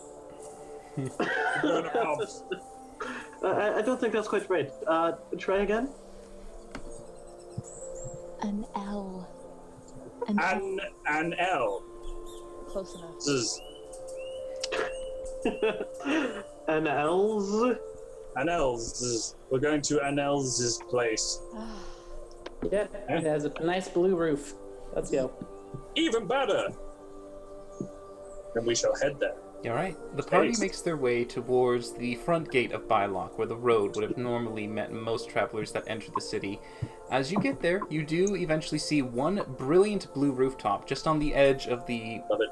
on the top of the horizon of all the different rooftops that you're peering around, and you can see it just poking up, and as you look and turn around, you can see this small little corner shop that's been built, and you can see that it rises up about 3 stories, and at the top of it there's a nice, brilliant blue shingled roof, and you can see that down the lattice work of, timber, exposed timber and white frame, it's a kind of typical medieval style, and you can see that there are tiny little windows on either side at the top floor, but at the bottom, because the top juts out a little bit, giving it an awning, so the lower level is kind of kept in the shade. You can see the window front, and as you look inside, you can see a myriad of weapons, all displayed, hanging across, leaning on the sides, on top of what looks to be silk-like satins and linens, just doing this nice display, this cascade of regalness around them. You can see refined artisan etching and even beautiful gems embedded into the hilts and on the daggers. You get the sense that there's a lot of customization put into these tools. I literally just barge in through the front door and say, "Hello, is this Anal's place?" Make a dexterity saving throw for me, please. Dexterity saving throw. Beforehand, you were entering a city that was large and grand and was easily able to fit the size of a massive, huge dragon. You are now walking into a more narrow, smaller, human-sized fit door, and you are way above the human size. Alright, you're barely able to get inside, but the top of your horn scrape in. Hello! Hello, is this... Whoa, this is Angel's Plates. That was close. But I'm waiting outside. As you walk in, blocking the door for your allies to come in just immediately as you make your way inside, you can see that the interior is very clean. It doesn't have much of a storefront. You can see that it's basically kind of like a tiny little, no more than 10 foot in length and about maybe another 15 foot in width. And you can see just at the back, there's a little blue curtain that's drawn. And as you come in and saying, "Is this Anal's?" you see a hand move around and push it aside as a very fair, golden-haired looking female elf comes out. She looks around, piercing blue eyes, staring at you, and she just kind of pout frowns and goes, "What did you say?" The bird said it. He's a kenku. He often tends to mimic and... Bad bird! Bad bird! In Varkesh's voice, "Is this Anal's place?" God. Oh, Okay, I mean, you just literally said it. She can see you. You didn't hide. Yeah, no, I'm just like, So she's I'm just gonna just shrug and point at him, like, She looks at the bird intently and goes, "I know. It is a no." Well, I know. No, place? In some weird amalgam of the two of their voices. Yes. Sorry to... Actually, I'm not sorry. There's a reason why we're here. Me and my cat and my bird and my elf lady friend outside are a bit short on cash. She brightens up at seeing another elf for a second, goes, oh, and sees that you're a half-breed, and goes, "Oh, I see. Yes. No. I'm tainted blood. Yes. I never said anything." You don't have to. It's okay. Trying to make a sale here for them today. I mean no offense, but you did barge in with your friends here, mispronouncing my name. How may I help you? I am looking... here's what's going to happen. I am going to make you something far greater than anything here for you to sell. I just turn around and leave. A lot of money. Make an insight check for me, Varkesh. Insight. Insight go! 24. You get the sense that you've offended her greatly. As you start to elaborate that you can craft something beyond her skill and quality, she gets a darker look and her eyes kind of lock on you. The piercing blue, they're very pale and intense as they focus on you. As you continue to talk, they just look more enraged. I seem to have upset you. I'm just gonna grab Varkesh's hand and try to pull him out the door. No, I'm wait. sorry to have wasted your time, man. well, Varkesh, how would you feel if she said that she could do better than anything you could ever do? Well, if she bested me, I would tip my hat if I had one. She folds her arms and goes, "Show me." Okay. Rook, here, boy. Come on. I pointedly stare at him and don't move. Can I have your rapier, please? Oh, Valendra, you have She was the... polite. I pull up the rapier and pass it to her. I'll walk in and show her my breastplate and his rapier. She looks at the breastplate and goes, "Armor." When you pull out the rapier, she goes, "Let me see." Holds it, checks the balance. And silver inlay. She does this quick And this little... was silver garden pommel. She looks at it for a moment, then you see her flip it and catch it quickly, and does a quick... Perfectly balanced, perfectly perfect. Because it was I got a made polite clap in the back. Sturdy, but unrefined. I gives it refined my back. blue ass.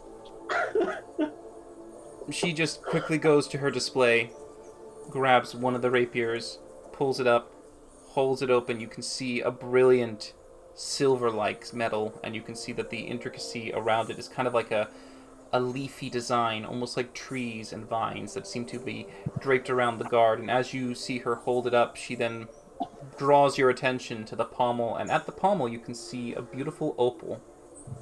And she just goes, "This is a second hand, and it surpasses your adamantine rapier." May I? She holds it for you to look at. I basically just catch onto with 2 fingers, and I start weighing it. So I decide, is it a rapier? It is a rapier. Okay. And it's very light. It is very light. Okay, but it seems like most of your weight's allocated at the very, very point, which is not evenly distributed for a rapier.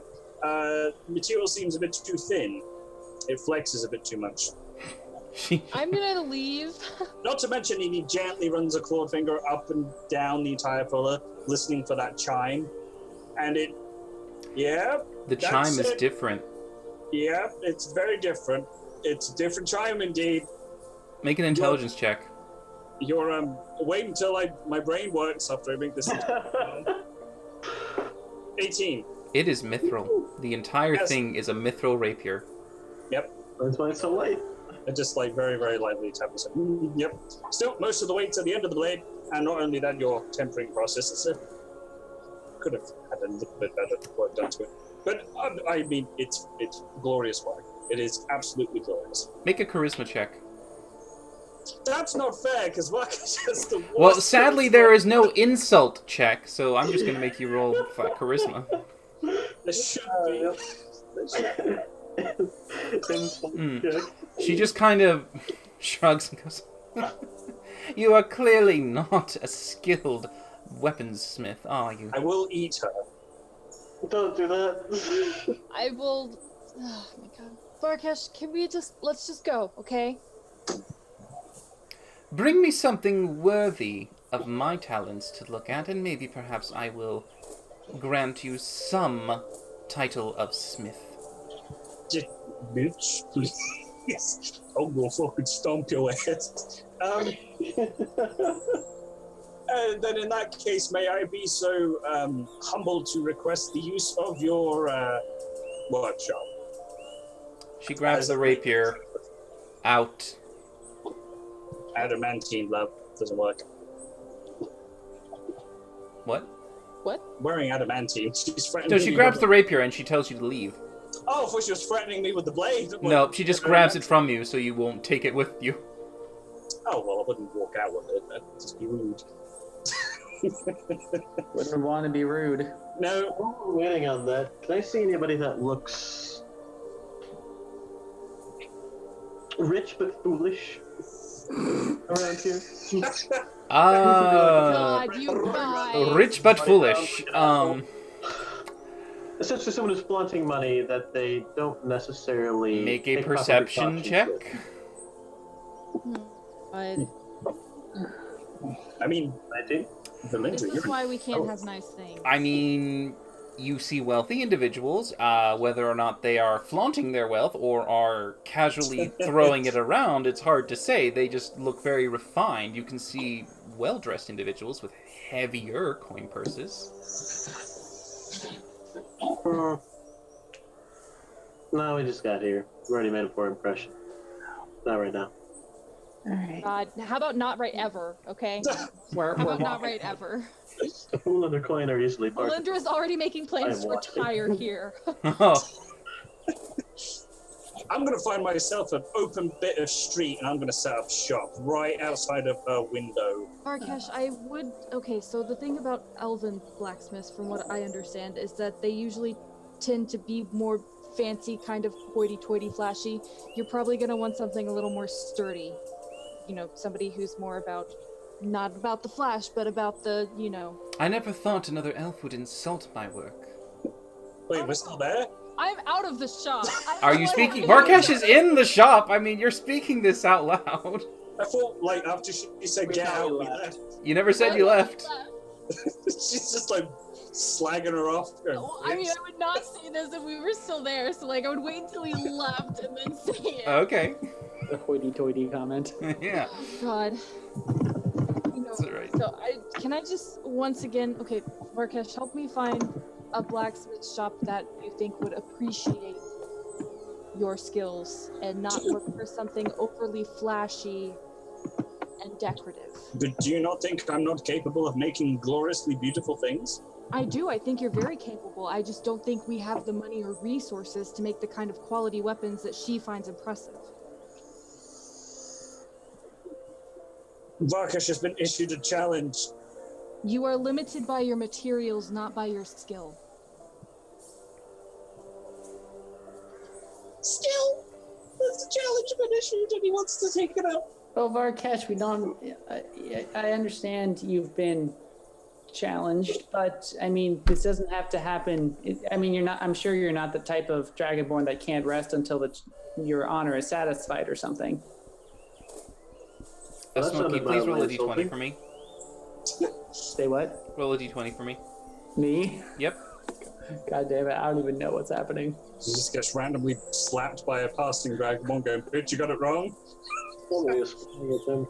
Nat 20, Oh. whatever it is. You feel a presence on the back of your mind.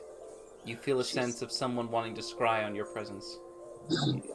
Ooh. Okay. Okay. That is the only way you would have succeeded on the saving throw. Even with my plus, I have a pretty decent wisdom save. You Okay. do, but in order to beat that with a minus 15 on your roll. Ooh. Wow. Damn. All right, so Sis just tried to scry on me. Um.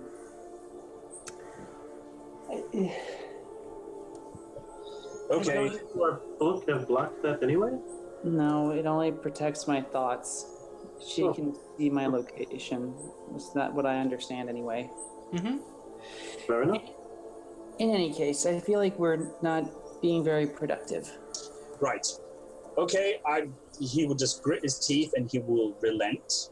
He'll be like, okay, then I will go and earn us some money elsewhere.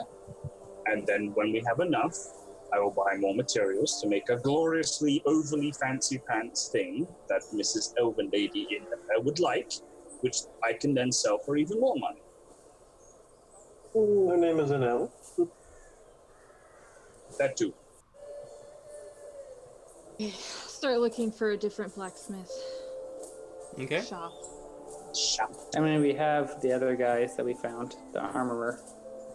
Yeah, but if Arkesh is wanting weapons, then... Make a perception check for me. We need to catch y'all. I mean, there are few general stores nearby. No blacksmith. I give up. I'm not rolling anymore. I'm not. I'm done trying. That's fine, friggin' because in done. 10 minutes you're gonna make another roll. What? What does that mean? It means what it means. Oh, You're fuck. They're gonna scryed on scry that. on me. I mean, is it ritual? It's not ritual, is it? No. Yeah, No, so- but it takes time, and you can only do it once. It per day takes for time, and you can only do it one person every 24 hours. Fuck. Thankfully, there are more than one persons in your party. Mm-hmm. Who would we have? Okay. Right, well, apparently that's the only weapon shop in this entire fucking city, so I can't help you, Varkesh. Right, okay. I'm gonna do something incredibly un-Varkesh, and I'm gonna walk back into that shop and call out her name once again, Properly? politely, Alright. Her head pokes once more around. and I I will told you to leave. drop to my knees. Ah! This is horrible. I will drop to my knees and I will lower my head to the floor in a bowing, respectful manner and apologize to her. I am incredibly sorry. It's my nature. I'm getting like a peptic ulcer just thinking about this. It's part of my nature and I'm dreadfully sorry if I offended you. It's naturally natural for a person of my standing to be rather competitive, though I meant no offense. Make a persuasion check. Don't fail me now. 16? She steps around. She stands on my tail as she's at it. No, she just looks down at you for a moment, and she stands there for a good minute, just letting you stay there. She's lapping it up, bitch. And then she eventually says, "Fine, Apologies accepted. I will slowly correct myself and stand back up. She cares not about your height. She just still stares at you. I mean, she has to look up just to keep your, eye contact. I wasn't trying to do anything with my height. I was just saying I was standing back. No, that's fine. I'm just saying, like, her gaze is following you, and she's just staring at you, just locking eyes on you. If you would be...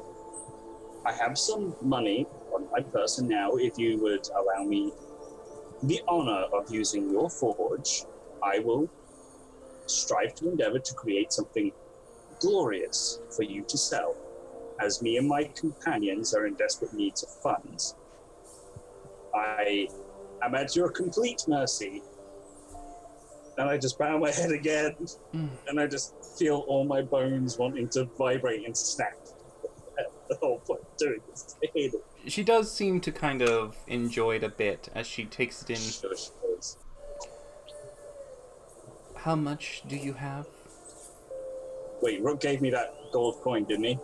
Yes, you want to go back. All right, excellent. I have 100 gold coins on my personage. What do you wish to make? What would you like to sell? I sell customized blades and weapons to those who seek my talents specifically for my ability to create works of art of great value. And it's not just weapons, I do anything beautiful and refined. I've done a myriad of items. Okay, so you are based on contractual work. Therefore, would you have a list of anything that's being requested of you? And then maybe I could create it, and if it's of your liking.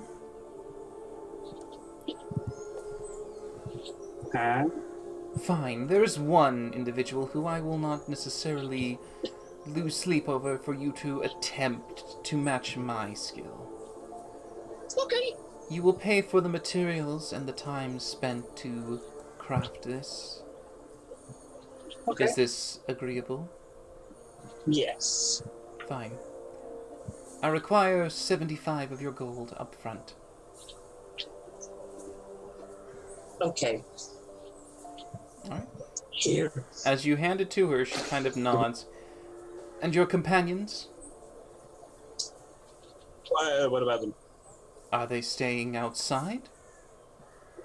I just... Are they part of your crew? Are they your apprentices? I just lean out the door. Do you guys want to be apprentices? No. I can help if you want. I mean, I'm good at making fire and stuff. That's a good point. That is a good point. I mean, I'm going to be busy unless you guys want to go do something. I was actually going to look around the city, Okay. try to get a lay of the land. Awesome. They're busy, but my cat, he makes the fire. Are you talking so weirdly? Hi, my name's Smokey. It's a pleasure to meet you. Try not to offend her. She doesn't offer a hand, but she does nod and goes, "Follow me, then." As she takes you to the back curtain. She goes through, letting you two follow as Valindra and Rook remain outside.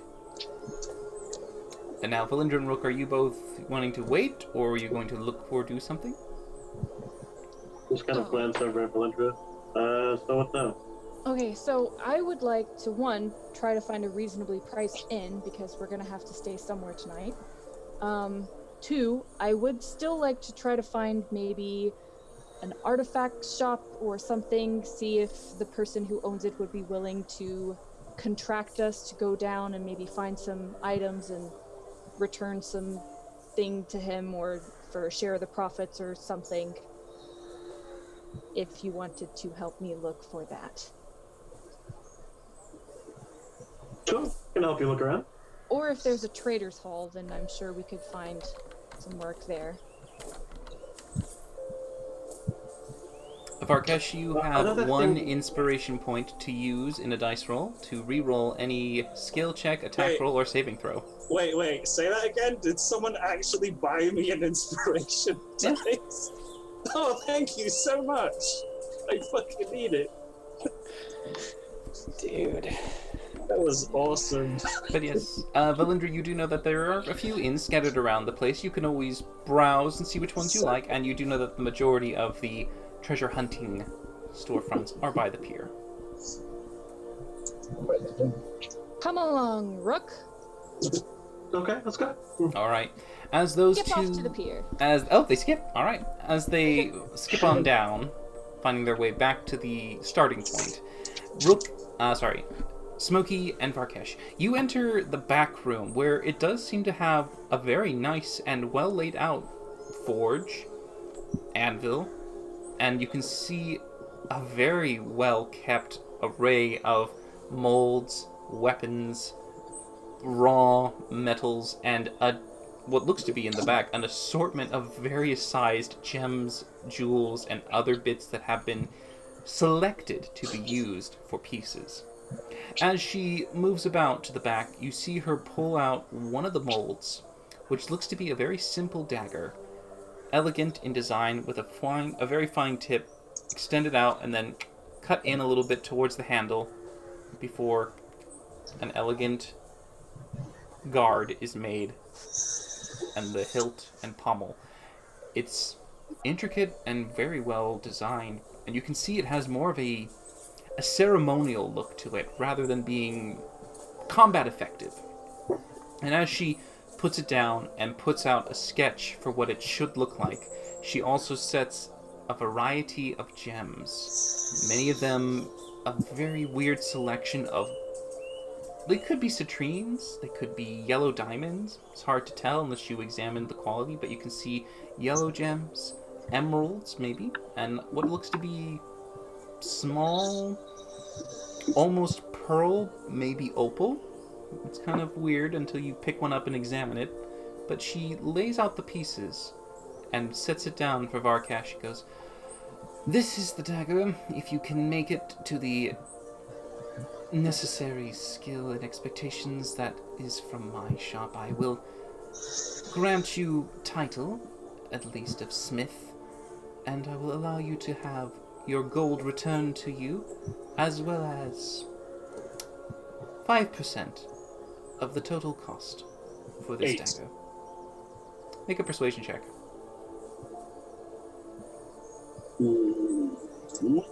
19. Woohoo. Fine. 8. But if I see that it is not the proper quality, I shall instead keep your 75 gold and have you leave. Very well.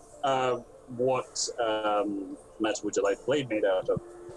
She points down to it, and you see that it is supposed to be made of silver mithril. So mithril. Silver and mithril. Which part specifically? You see that the blade is made of mithril. The surrounding hilt, guard, and pommel has silver inlaid in it. It's almost kind of like a very delicate off-coloring. One having like silver intricate vine work that moves around and kind of weaves a bit, where the mithril acts as like the base underneath it. Okay. And you can see that the wraparound for the handhold, Pommel. not the pommel. The pommel's at the end. It's for the The grip. Is fine. Grip. That's like an intricate silver coil. Okay. All right. That's fine. Sure. Yes. By all means. Yes. Very well. I expect to see this done within the week. Okay. She moves off and... Can I'm I- not laughing. Yeah. And can I look over the designs and stuff, and can I use my illusion to create what I imagine the dagger final result would look like? Is this sort of what you're going for right here? And I have it slowly rotate in front of her. Okay. As you do that, she looks and goes, "Oh, you didn't tell me he was arcanely trained. Yes, that is close. Housebroken too. But you are forgetting a few of the gems here, and she just points to one, but you can easily adjust the illusion. Mm-hmm. Yes, that is closer to it. All right. Well, thank you. She I'm going to nods. set to work. All right. What I will do to make them, basically Smokey's going to be my bellows. I'm going to grab him by the legs and just like do that with his legs, just make him blow into the forward. Like, This is very unnecessary. keep blowing! The forge has its own bellows and it has its own coals, but yeah, you just start to. I work with my own tools. Mm-hmm. But I will also use my from the design. Can I actually get a general idea of how much this thing would cost? Like the whole blade doesn't. Make an intelligence check. Great, one of those again. 15. Okay, good. I didn't have to use a roll for that. Thousands. Somewhere in the thousands. Right. Okay.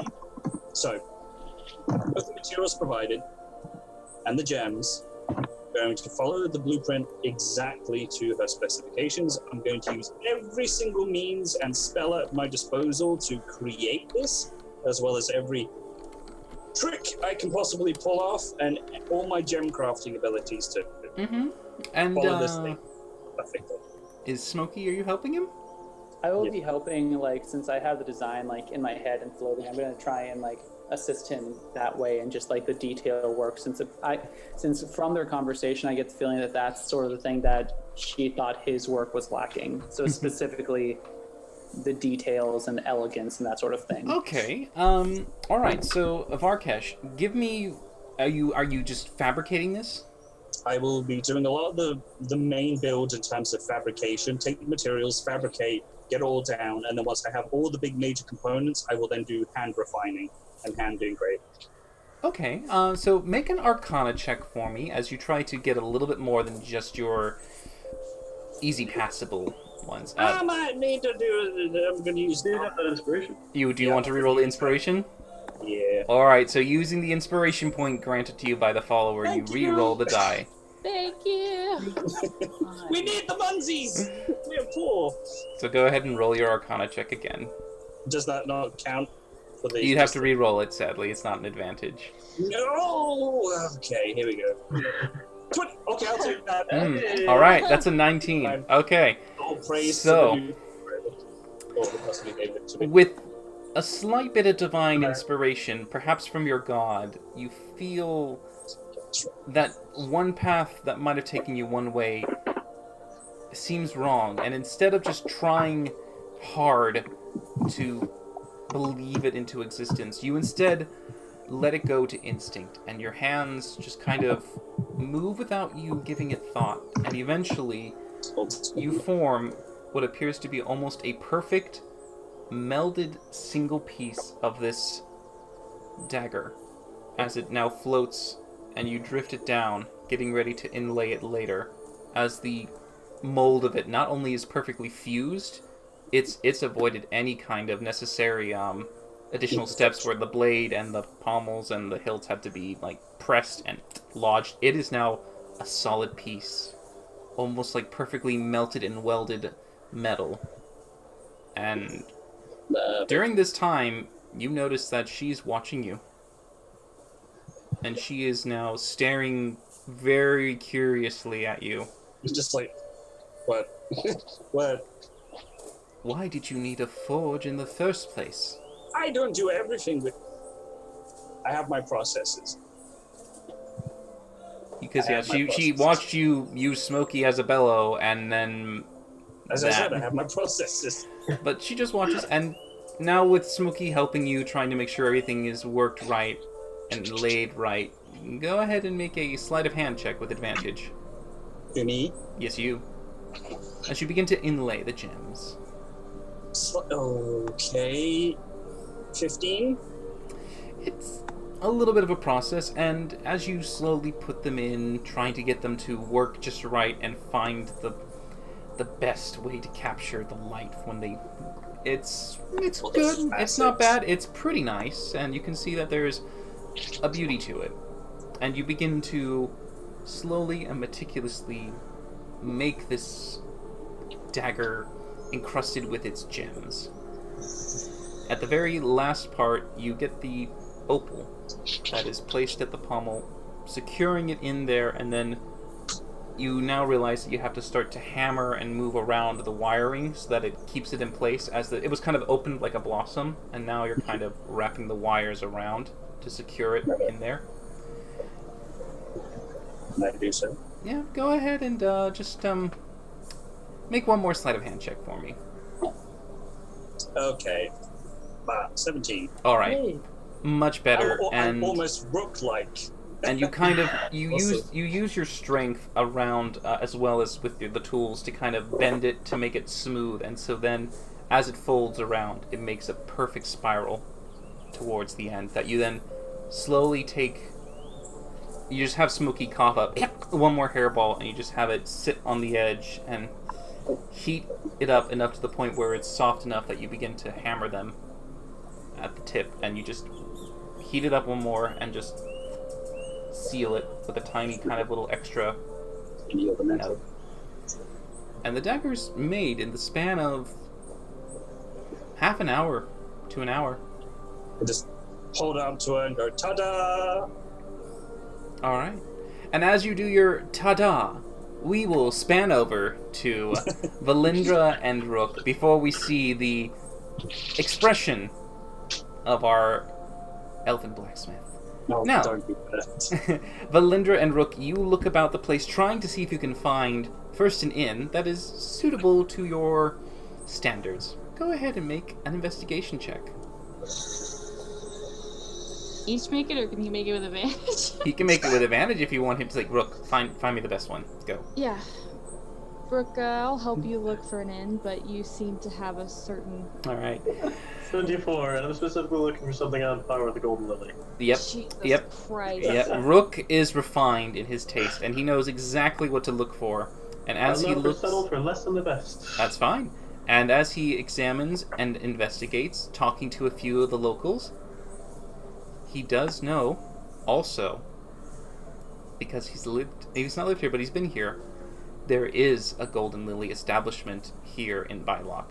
There is one in every major city, and getting a few directions here and there, it doesn't take you long to get towards the keep, closer to the, near the heart, but near also the lake kind of area of the actual city, and you can see, nestled nearby, a beautiful yellowed roof that seems to have a very nice clean shine to it, moving on a long building that spans across the wall of the actual keep itself and then jets out a little bit and moves around, and you can see that this little building wedged up inside has the very familiar logo of the Golden Lily draped across it, and you can see it's right there waiting for you. Its warm, expensive arms. Here we are.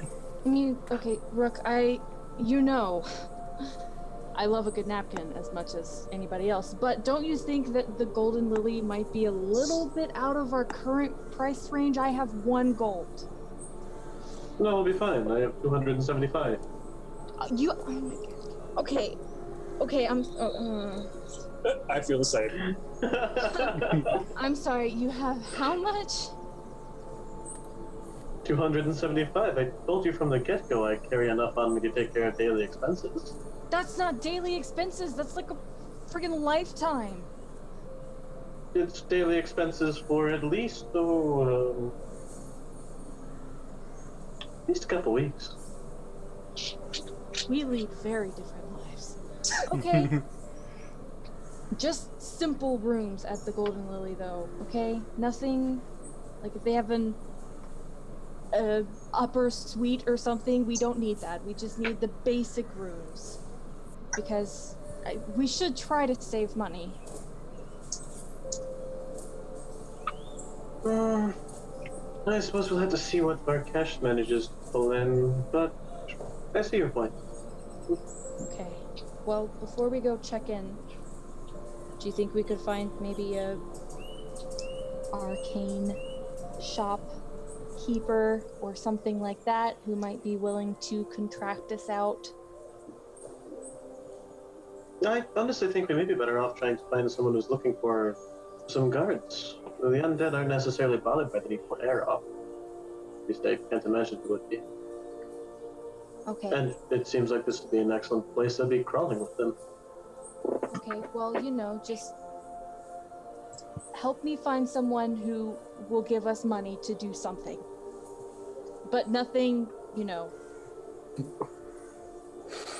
I was going to say, I'm sure I can find someone for many purposes. Nope. But if we're looking for something more along the lines of an expeditionary group, we can certainly see if we can find something like that. I think we may want to start closer to the pier. Okay. To the pier. To the pier you go, as you make your way towards the water's edge, looking along the dock to see what might be the best establishment for you to maybe perhaps attempt this business offer. Who would like to look at the shops? I'll look through them. Mm-hmm. Okay. Just you? I'll help him. Oh, okay. You can make it with advantage. Okay, which check? Investigation. You got it. 25. Okay. So, it doesn't take you too long to scout out many of the different shops that might be associated with treasure hunting. Some of them seem to be a mixed match that have barges that are just rented out for hire, and you can use them for whatever purposes you want. Some of which are just allowing people to dive where they will. You can see that some of them rent out craft, or some of them will do it as a kind of an employ.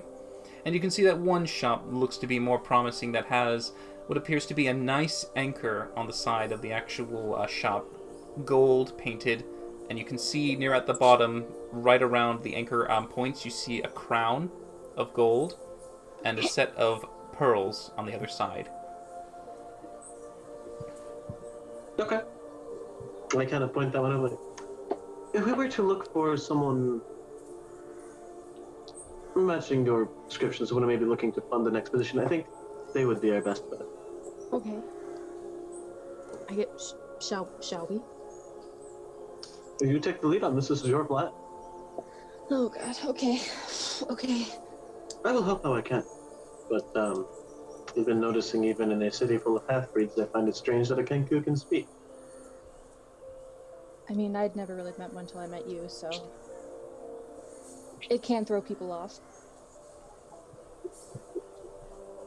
Okay, here we go. Alright, you enter inside the shop, and you can see this one is very nicely kept. There's a bit of what looks to be shelving on the side that does have some items for display that look to be slightly antique-ish, or perhaps maybe just ancient in nature. But you can see in the back that there is a gold-scaled dragonborn currently leaning on a chair. You can see him polishing what looks to be a statue of sorts, some kind of old metal. It's hard to tell, but it's veined with some intricate-looking kind of webbing of some kind of ancient brass or bronze. It's kind of a little dull, but you can see he's working to bring it out, and as the shine is going up, you can see some of that popping out more. And as he looks up at you, he goes, "What can I do for you here in the Crown and Pearl?" Oh my God, he's so cool. Yes, hello. My name is Valindra, and this is my compatriot, Rook. We are part of an adventuring party making our way through the lands, and we're hoping we could assist you in finding some treasure at the bottom of the lake for maybe a share of the profits or under your employment. Treasure hunters for hire. All right, I am already well established in this business now. Tell me, what skills do you have? Well, myself and another compatriot are skilled with arcane. Another it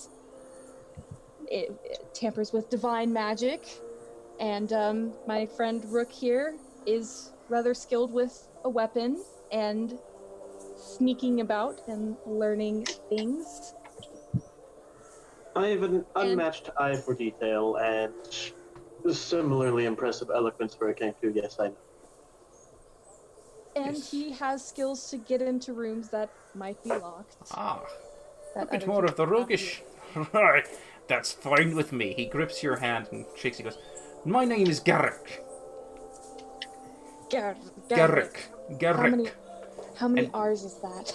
Just one R. 17 by the sound. And you, Valindra, you are a arcane specialist? Yes, I can cast spells. That's mighty handy to have. And you have some divine inspired individual? I do have some higher being who I gain my magical abilities through. I think he meant Varkesh. Oh yes, Varkesh is You can call me a that. devout follower of. I don't know if you know of him, the Forge Master, the Great Dragon, the first dragon. I don't know what you're speaking about necessarily, but it's fine all the same. I care not where you get your powers from. That was beautiful. Still. All right. So, where are your companions? Are they out in the city? They are currently speaking with a blacksmith about other arrangements. That sounds fine. So, if you're interested in being hired for treasure hunting, then I suggest you're looking to perhaps make a voyage sometime today or tomorrow. Perhaps not today. We have been traveling for quite some time and are in much need of a rest, but we could do it very early in the morning tomorrow. Alright. I have a few maps that I've made out of the actual lake in order for you to know where to look and where not to look. We've covered a lot of the lake bed. And we've come up with quite a few. As you can see, this one right here, and he just pulls it up, is a beautiful statue that kind of looks to be an elf that is holding aloft something in their hand. It's not been polished at that point, so you don't know what's the top. This fine thing was pulled up not more than 2 weeks ago.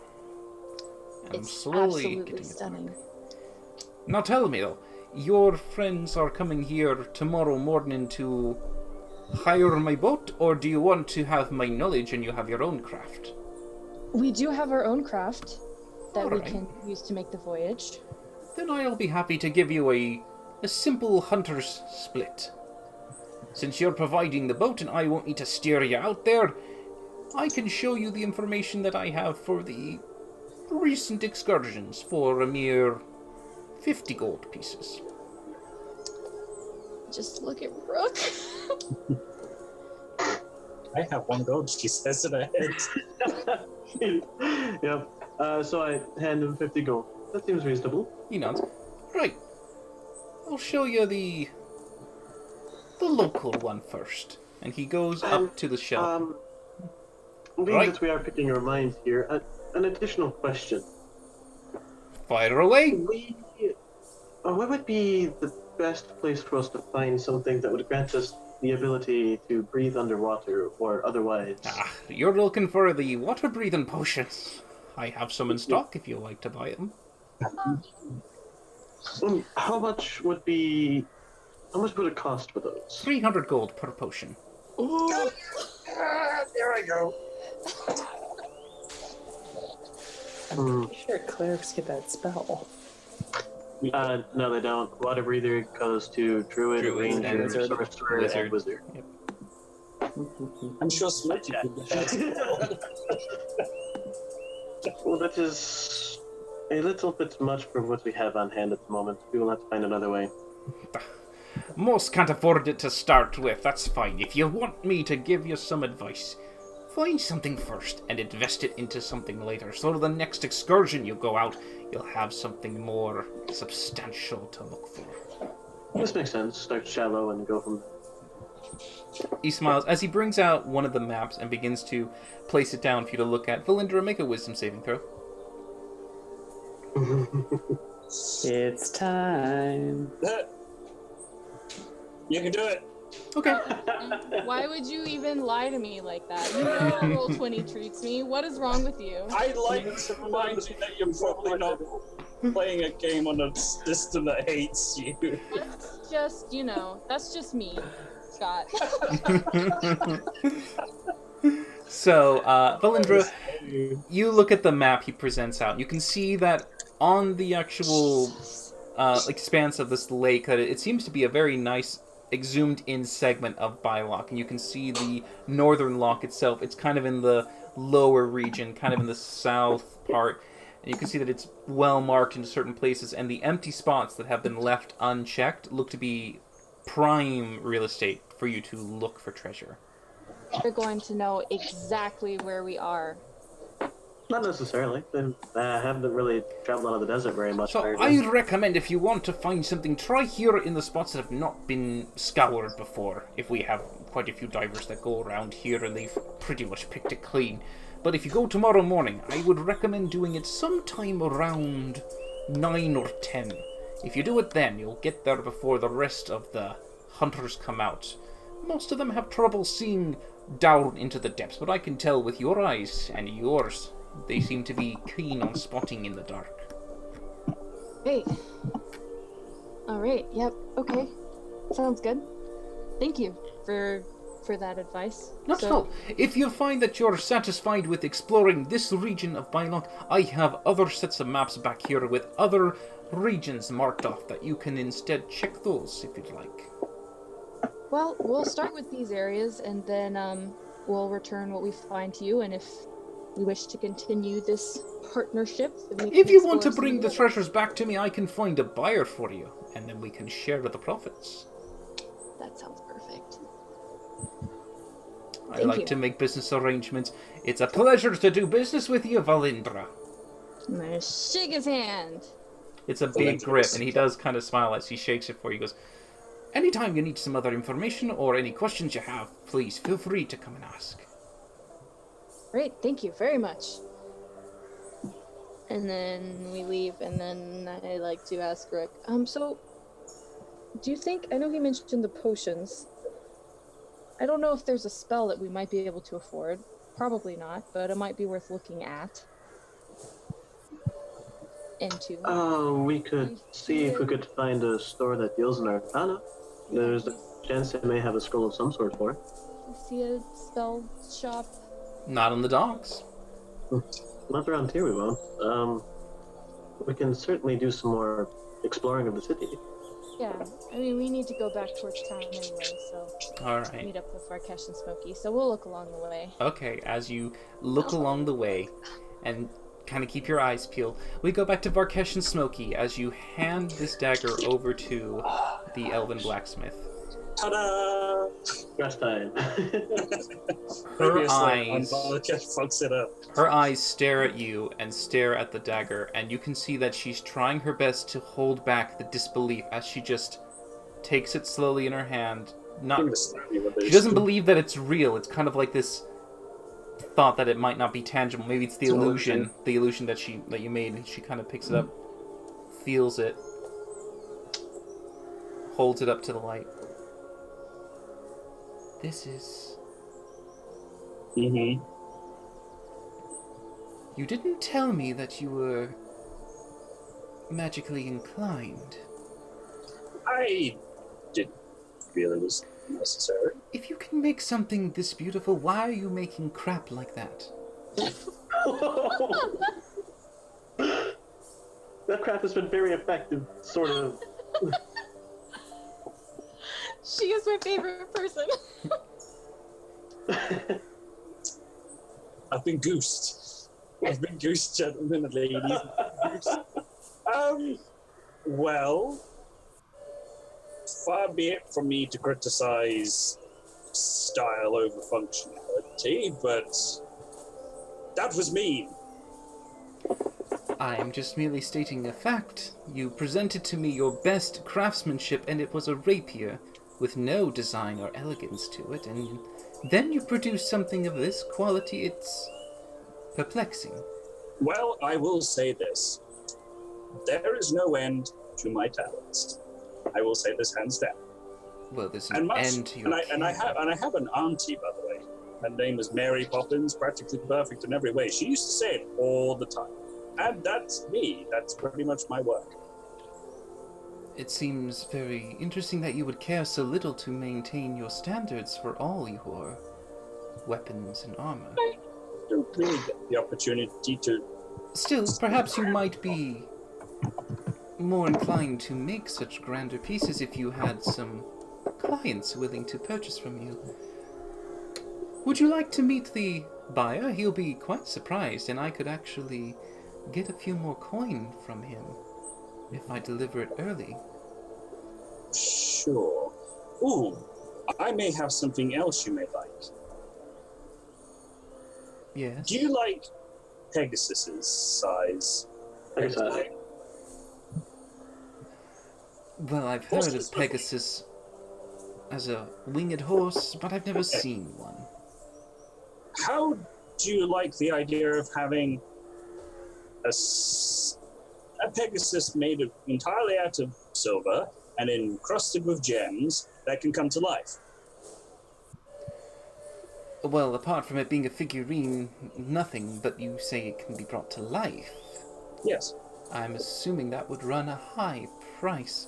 Why would you wish to sell that here? Biloch doesn't have such grand patrons. You'd be better off selling that at Alniel. True, but we are a far ways from Alniel at the moment, and we You are can in always need of operate it through the Traders Guild, but far be it from me to criticize your choice. I suppose this is why you are stripped for cash. Yes. Still, maybe perhaps an individual with connections would be suitable to expanding your consumers to see your talents. Follow me. As she makes her way out to the front, leading outside the door, you see her wait for you to leave as she turns and locks the shop up. I go and I obviously Smokey. I pull Smokey out of the forge, dust him off from the soot. I'd be like, I think she's gonna pay us now. Well, she's going to get paid, then she'll give us a percentage. 8%. She moves towards the main center of the city, and you see her looking to an inn.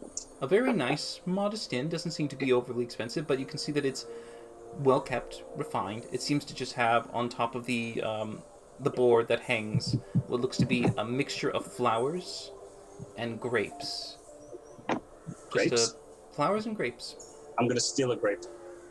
It's wood carved. It's a carved wood sign. Oh.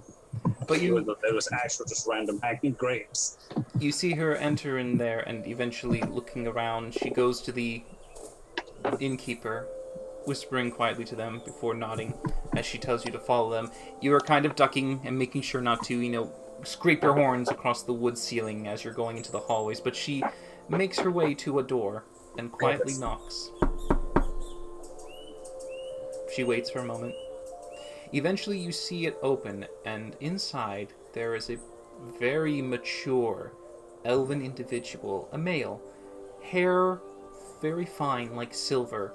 You can see that though he doesn't carry many wrinkles, he has age to him. And from some of the elves you've seen before, this elf looks probably...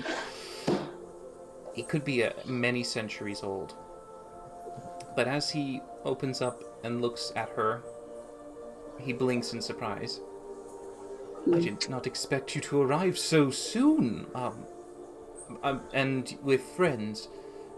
She just smiles and goes, acquaintances. Friends! I have your dagger. And she holds it up for him, and he looks at it for a moment and goes, so soon? I didn't expect you to finish, but thank you. He looks at it and inspects it and goes, beautiful quality. Yes, it is. She'll kind of smile and goes, you'll have my acquaintance to thank for that. He's responsible for producing it in such a swift manner. I was able to hire him for this service. Begrudgingly. He looks up and goes, thank you.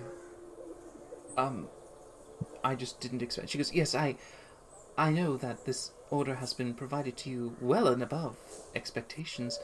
Perhaps you could see fit to increase your initial payment. He looks around for a moment. I suppose that is fair. And he goes inside, quickly pulls out a satchel, lifts it open, and you see him pulling out platinum pieces. He pulls out 10, and then one more, and puts it down. Yeah. He holds it out to her and drops it into her hand. He goes, "My thanks. And to your friend, I don't know your name." I look to Smokey. Should I tell him my name? I mean, I often do like to tell my name. Yeah, that's a good thing. Varkesh Stormcaller. And this is Smoky Cloud, my bellows. Thank you, Varkesh Stormcaller and Smokey Bellows. Smoky cloud. Nope, just covered his mouth. Like, nope. Smoky bellows. I appreciate your craftsmanship, and I assure you it will be well used. Not to kill anyone innocent, I hope. Silence is... Are you saying that out loud? That's just me. Okay. All right. Not saying that part out loud. I've basically made a dagger that's going to be killing someone soon. Great, thanks. He takes it into his possession and nods and thanks as he gets ready to shut the door. Both of you, please make a perception check for me, by the way. Oh, we haven't been stabbed with it, have we? No. No, there's only one of them. Okay. Sorry, get my sheet back up. Come on. Yes, 20 past. Perception. 18. All right. Smokey, you notice that as he's closing the door in thanks after paying you, a small serpent-like head pokes out from around the corner underneath the blanket, but the head is interesting because it isn't a normal snake. It looks to be slightly magical in nature. You don't know what it is exactly, but as he closes the door, you can just see it peek its head up from under the covers. Yep, open the door. With the door, I mean, yeah, you're gonna he's gonna be like surprised and kind of go, "Sorry." Yeah. Dad, do you know that there's a snake on your bed? Yes. That's my familiar. Okay, as long as you know. Okay. I mean, it could have been poisonous. Okay, bye. Goodbye. And he shuts the door. So, about that money. You see she's actually doing this with it. Yes, of course. 8% was it? Yes. Very well. You see her putting it away.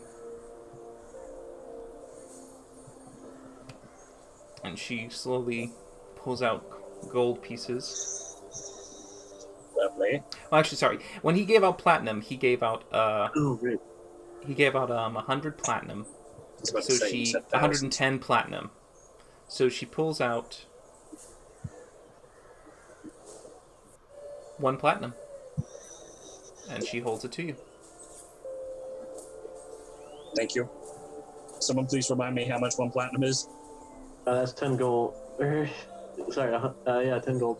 Wait, no, God, I'm terrible at math at the moment. Someone else who What's the exchange rate, AJ, in this world? It's 10 gold per platinum. So if she was given 100 platinum, she was given 1,000. But you said that the dagger's worth thousands. You, with your intelligence check, you assumed thousands. It was pretty good. It wasn't great, but it was good. Yeah. Motherfucker. So we got 100 gold. You got 100 gold. Okay, there we go. Fucking all Well, that. no. Oh. Yeah, it said it's worth 10. Yeah, it's gold. 10 per. She gave you 10. She gave you 10 gold. Yeah, it was a cheap thing. Oh, not cheap. Well, but- I mean, it's down to you, but she just gave you that at the moment. Lost more than we made. Well, we're gonna get the 75 back, I think. Yeah, I think, are we? Right back. I mean, it's down to you guys right now. I'm not telling you what she just gave you that. Well, it is pretty much half past, so Okay. With you guys a little bit perplexed and maybe perhaps doing some calculations in your head real quick as to going, wait a minute. We'll close that out for the night. As you think about the conversion rates and how much 8% really is of 1,000 gold. 88. Because she was also given an additional. Yep. Yep. So you're being skimmed. You're being skimmed hard. So Hardcore. yeah, but she assumes you're not the smartest bunch. But Either way, thank you all for joining us tonight as we had our lovely players, Kayla, Scott, Cody, and Connor in Ages Past. And remember, we stream every Sunday at 6:30 p.m. Pacific Standard Time. And from all of us here, thanks again, and we hope you have a great week.